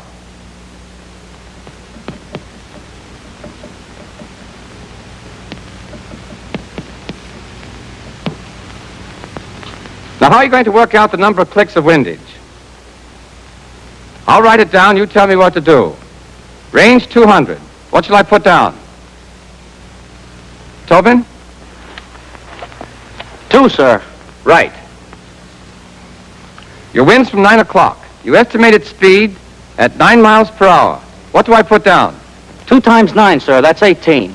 Right.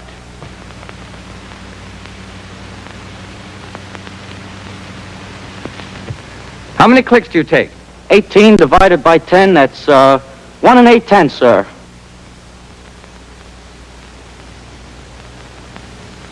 Right.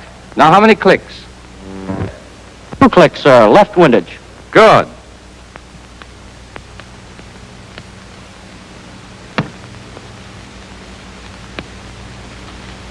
clicks left because the 9 o'clock wind is from the left. Now suppose the wind has been from 7 o'clock instead of 9.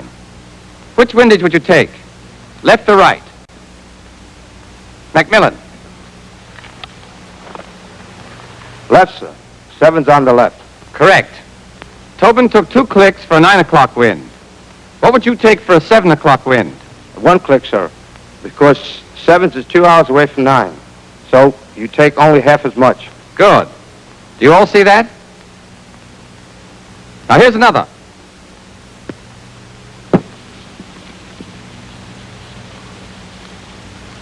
Your range is 500 yards.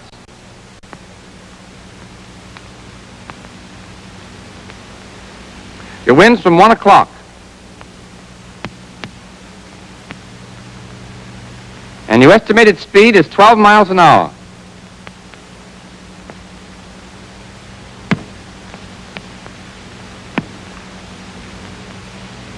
Peters. 5 times 12, sir, 60. Good. You're way ahead of me.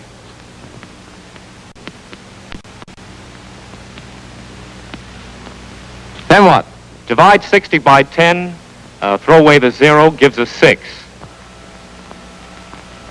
But a 1 o'clock wind takes only 1/2 the number of clicks. So it's 3 clicks. Good.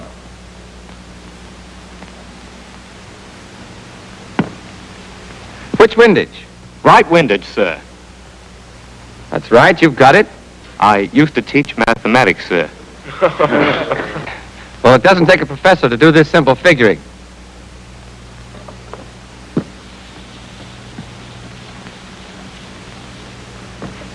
Now, you're on a range 300 yards. Your wind's from 4 o'clock.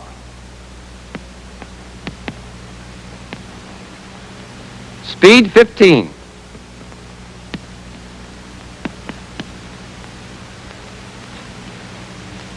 Taranetti. Sir, that's 3 times 15, that's 45, sir. Right.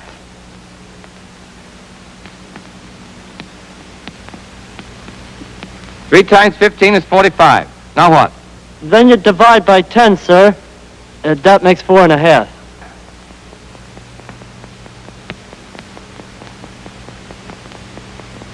Good. How many clicks of windage? Well, like you said, sir, a guy can't take a 1/2 a click, so that'd make 5 clicks, sir.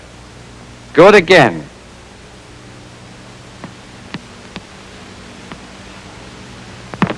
Five clicks of which windage? Right, sir. Right is right. Now, you men seem to have this pretty straight. How about it? Any questions? Good. Only be sure to remember all this. If any questions bother you, ask them. Now we'll cover all the ground we've gone over so far. We started out with elevation. We saw that when you raise your rear sight, you have to tilt your rifle to line up properly on the target. We saw that 1 click of elevation moves the strike of your bullet on the target 1 inch for each 100 yards of range. Then we went to windage. We saw that when you move your rear sight to one side or the other, you have to angle your rifle off to the side to line up on the target. We saw that 1 click of windage moves the strike of the bullet 1 inch right or left for each 100 yards of range. We went into designating wind directions by the clock. The wind is called by the hour it comes from. I showed you the tricks of estimating your wind speed. Throw some light substance into the air and point your arm at the spot where it falls. Then figure the angle between your arm and your body. And that angle, divided by 4, is your wind speed in miles per hour. Or divide the angle into 5 equal parts. And say each part, as your arm is raised, represents 5 miles an hour wind speed. And that gave you the information you need to calculate your windage. Then we took the formula here, the 1-click windage rule, and saw how it worked. I don't mind telling you that I'm mighty pleased about the way you followed it all. Elevation and windage are very important things for a rifleman to understand. But what's just as important is the fact that you didn't lose your heads. Men who keep their heads are the kind of soldiers who are making Tojo and Hitler sorry they started this fight.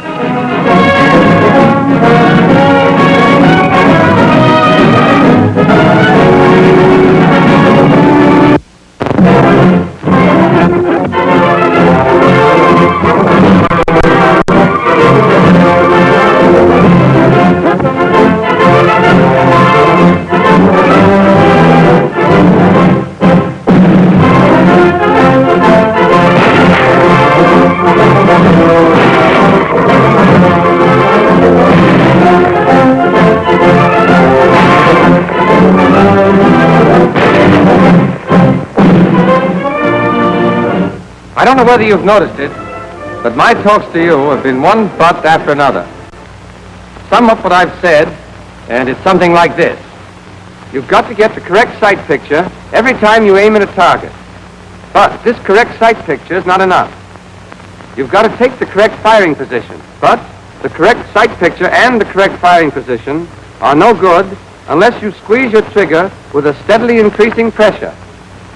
But you've got to master rapid-fire principles, learn to coordinate, so that you take your position, aim, and squeeze your trigger in smooth rhythm at a fixed speed. But even then, you won't necessarily hit what you're shooting at unless you adjust your sights properly for range and wind. Today, you're ready for one more lesson, and one more but. You're not ready to start shooting live ammunition until you know how to zero your rifle. Now, no two men are exactly the same. No two men aim or hold their rifles precisely alike. And when a man shoots, he does it in his own particular way. No two rifles are exactly alike either. You can't see the difference between two rifles of the same make and model. But take my word for it, no two rifles have precisely the same effect on the bullets they fire.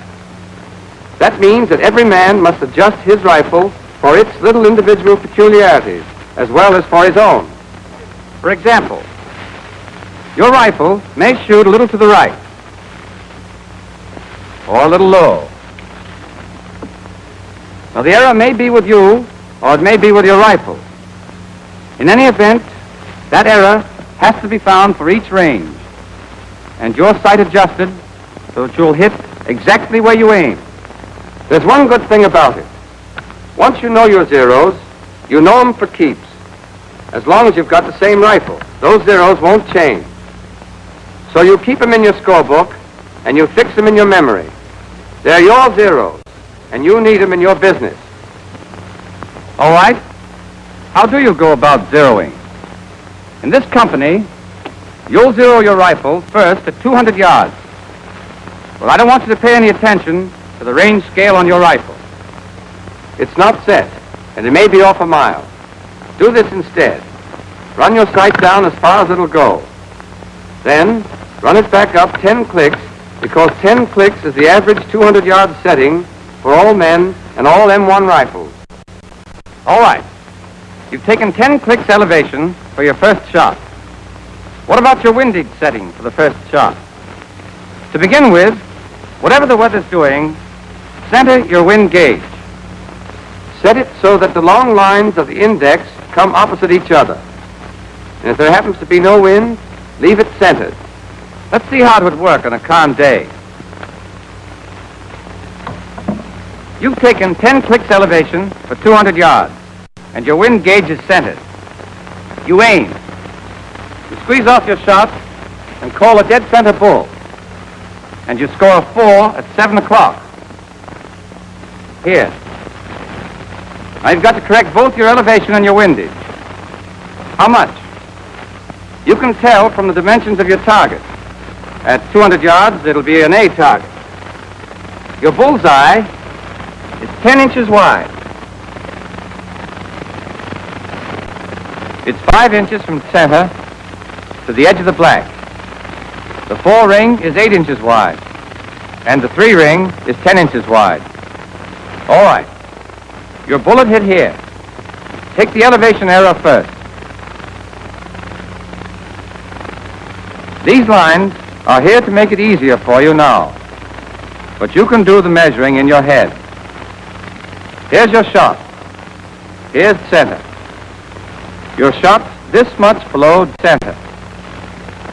That's 5 inches on the black, plus, say, not quite half of the 4 ring. Call it 3 inches. 5 inches here, and 3 here. You're 8 inches low. How many clicks of elevation to bring the strike up to dead center? Connie. At 200 yards, each click will move the strike 2 inches. 4 clicks up to raise it 8 inches, sir. Right. Now, you've already taken 10 clicks as your first setting. So when you take 4 more, you'll have a setting of 14 clicks. And if this should be exactly right, to bring your next shots up to center level, that would be your elevation 0 for 200 yards. But remember that this is only an example.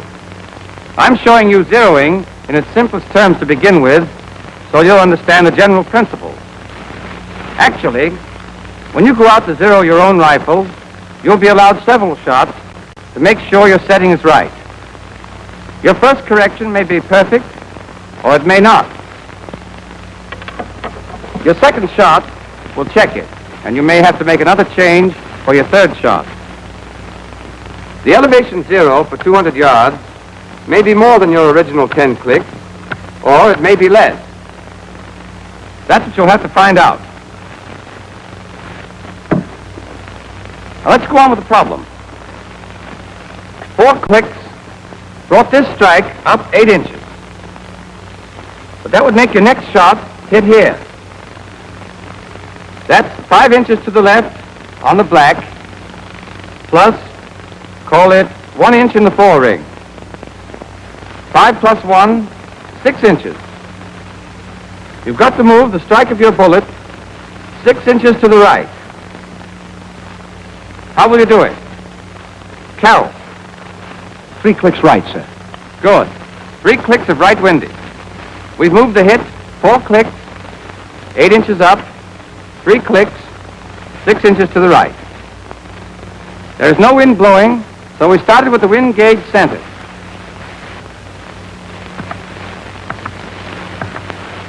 And now you have a setting that ought to make the bullet hit where it's aimed. Ought to, I said, because this is still an example. And I've simplified it to make the figuring clear. But you've got to check your own corrections by firing several shots before you can be sure of your zeros. Now, let's see how we zero your rifle when there is a wind. You simply adjust your wind gauge to correct for the wind it's blowing. Once you've done that, you go on with your zeroing exactly as if you were on the range in a dead calm. Let's see how it works. Say you're firing at 200 yards again. So, you take 10 clicks of elevation. Now, this time, you have a 15-mile wind from 8 o'clock. You start by making an allowance for the wind. What allowance will you make? Monahan. The range in hundreds of yards, sir. That's 2 for 200 times the wind velocity, that's 15. 2 times 15 is 30. Divided by 10. Well, 30 divided by 10 is 3. So you take 3 clicks, sir. 3 clicks left windage. Good. 3 clicks left windage to take care of the wind. As a starter, you've got 10 clicks of elevation for the 200-yard range. And 3 clicks left windage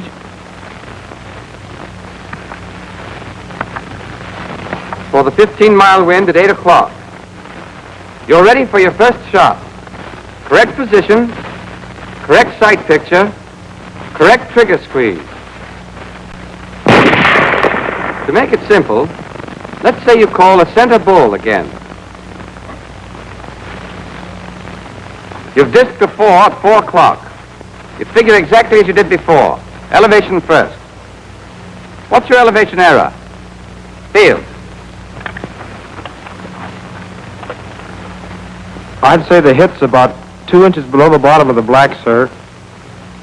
That'd be 7 inches low. Right. 7 inches low. So what do you do? To raise it 7 inches at 200, you'd want 3.5 clicks, sir. You take 4, sir. Correct. 4 clicks up. But you've already got 10 clicks. What does that give you? Your original 10 clicks weren't enough for this rifle. If you take 4 more, that gives you 14. So your elevation zero at 200 yards is 14 clicks, sir. Yes and no, Field. It's your elevation zero if your next shots prove that it is. But you've got to check it and check it again. Now for windage. What's your correction? Walters.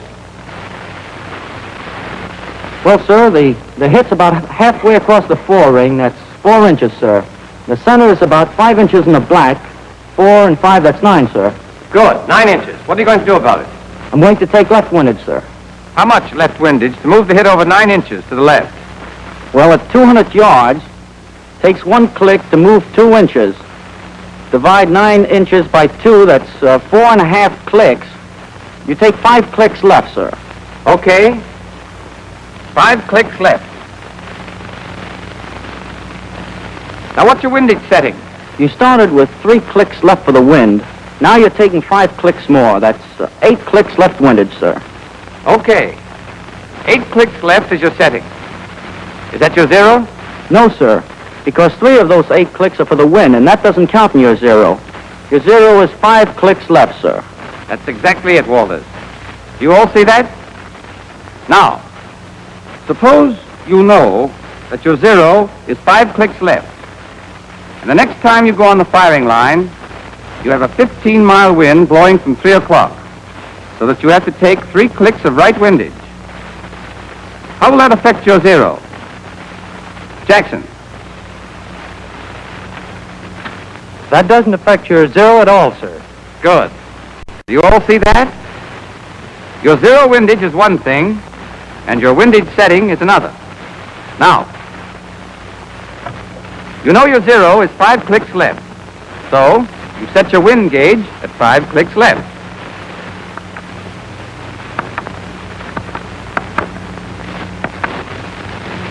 But you've got to take 3 clicks right for the wind that's blowing. You start from your zero setting and make your wind adjustment. In other words, you start at 5 clicks left and come back from there 3 clicks right. What's your setting then? 5 left and then 3 right. That's 3 from 5, sir. 2 clicks left. Fine. You make your wind adjustment from your zero setting. Who doesn't see that? Hoffman? I'm sorry, sir. I don't get it. All right. Take it this way. Suppose your wind gauge is centered to begin with. First you set your zero 5 clicks left. But you've got a wind from the right, and you take 3 clicks right to allow for it. You come back toward the center line again. What I want you to see is that you set your zero and correct from it. Is that clear? Yes, sir.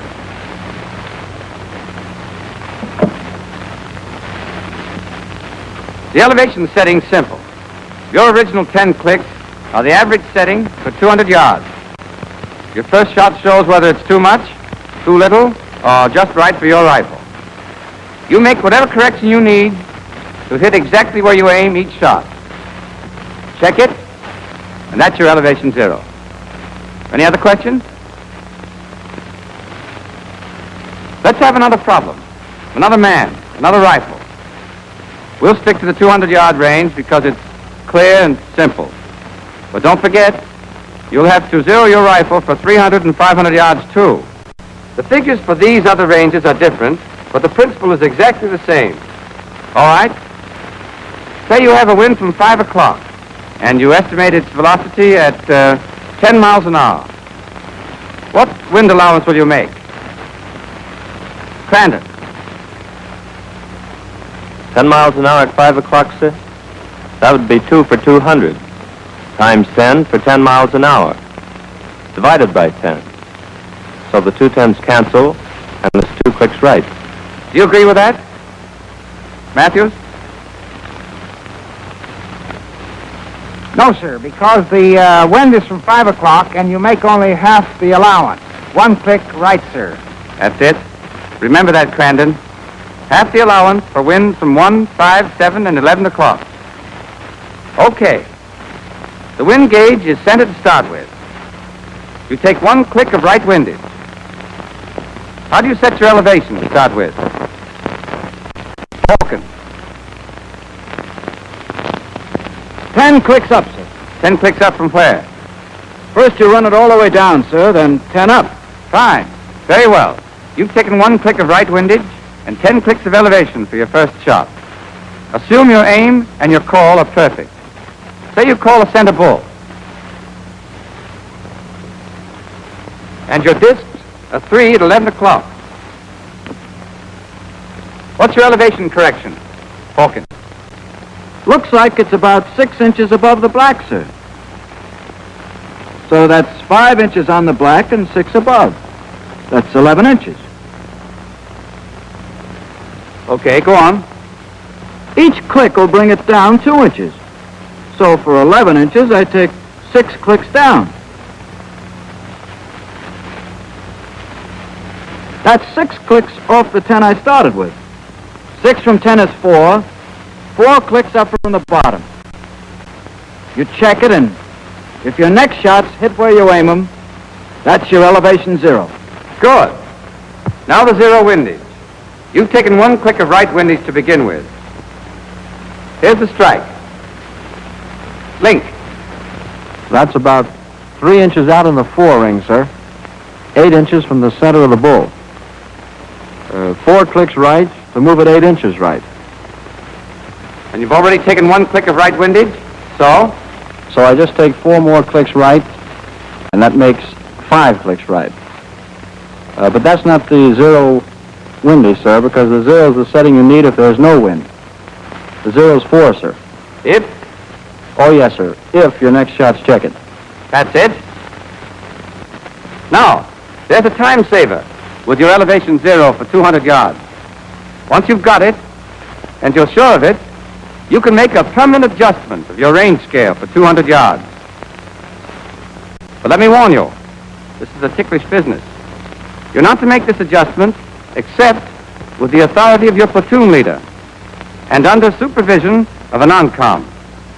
For instance, in the problem we just did, you found the correct elevation for your rifle at 200 yards to be only 4 clicks. But that was with the imaginary rifle we were dealing with, mind you. Now, with your rifle, you may find the 0 to be 7, 12, or 15 clicks. Whatever the number is, be sure that your elevating knob is set that many clicks from the bottom. Then, loosen the screw you see there in the middle of the elevating knob. Move the scale so that it's set for 200.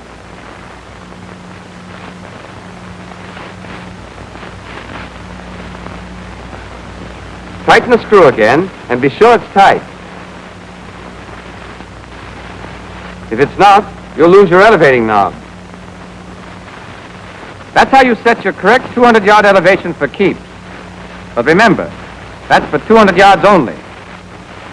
You have to zero separately for 300 and 500 yards. All of your zeros are important. Let me say it again. Write them in your scorebook and learn them by heart. That scorebook can be a lot of help to you if you use it right. Look through it. If you get rusty on the elevation and windage rules, here they are, with tables and examples that show you how they work. Here are the dimensions of A and B and D targets. Here are windage diagrams too.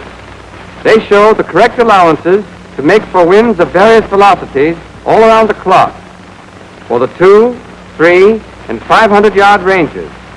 But I don't want you to get the habit of depending on the book for wind allowances. Shooting at targets is only your training for the bigger job you'll be doing later. and you don't take a scorebook into combat. First of all, of course, the scorebook is for keeping track of your scores and how you made them. Turn to the rifle recording sheet. Take one that's headed 200 and 300 yards, slow fire recording sheet, and I'll go through it and show you how to use it. All right, place. Give the name of your post, camp, or station, in this case, Fort Benning. Then today's date, the hour, wind velocity, say 10 miles, from 7 o'clock. The light is bright. Weather, warm. Range, 200. And you'll do your first firing from the prone position. You'll fill in all those spaces before you go to the firing line. Okay, let's say you're ready to begin zeroing. For 200 yards, you'll start with 10 clicks of elevation. Turn your elevating knob all the way down. Then up 10 clicks.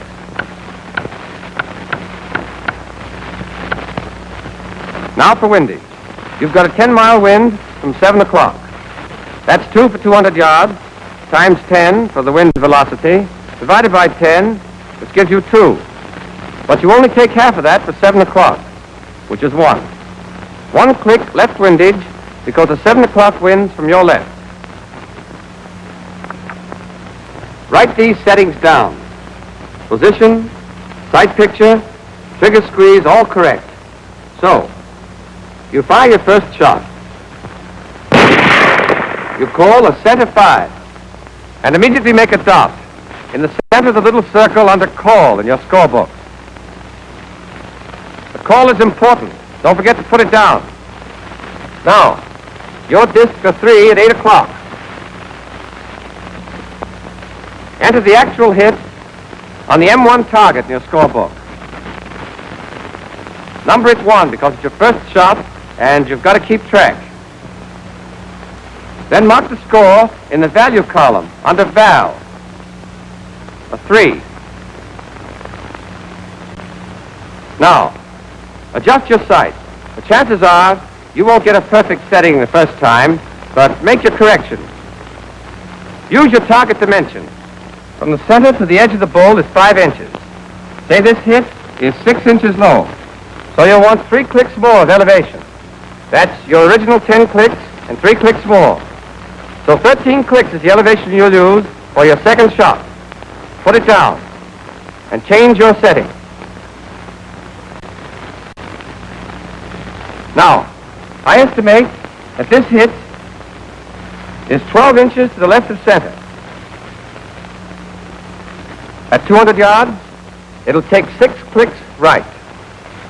Now, you started with 1 click of left windage, and your corrected setting, when you've turned your wind gauge 6 clicks right from the 1 click left, will be 5 clicks right. Put that down in your scorebook.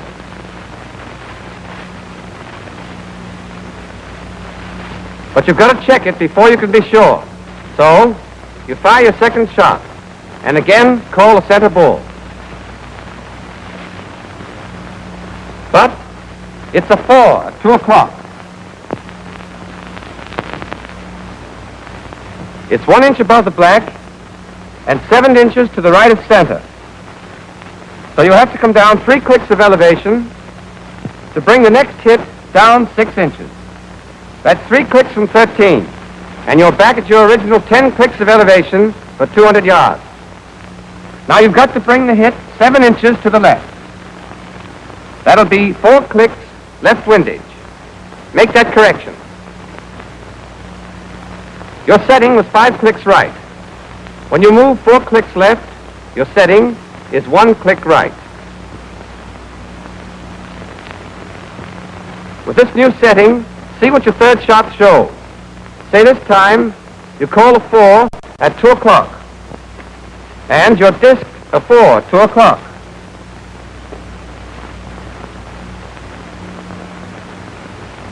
Well, that's fine.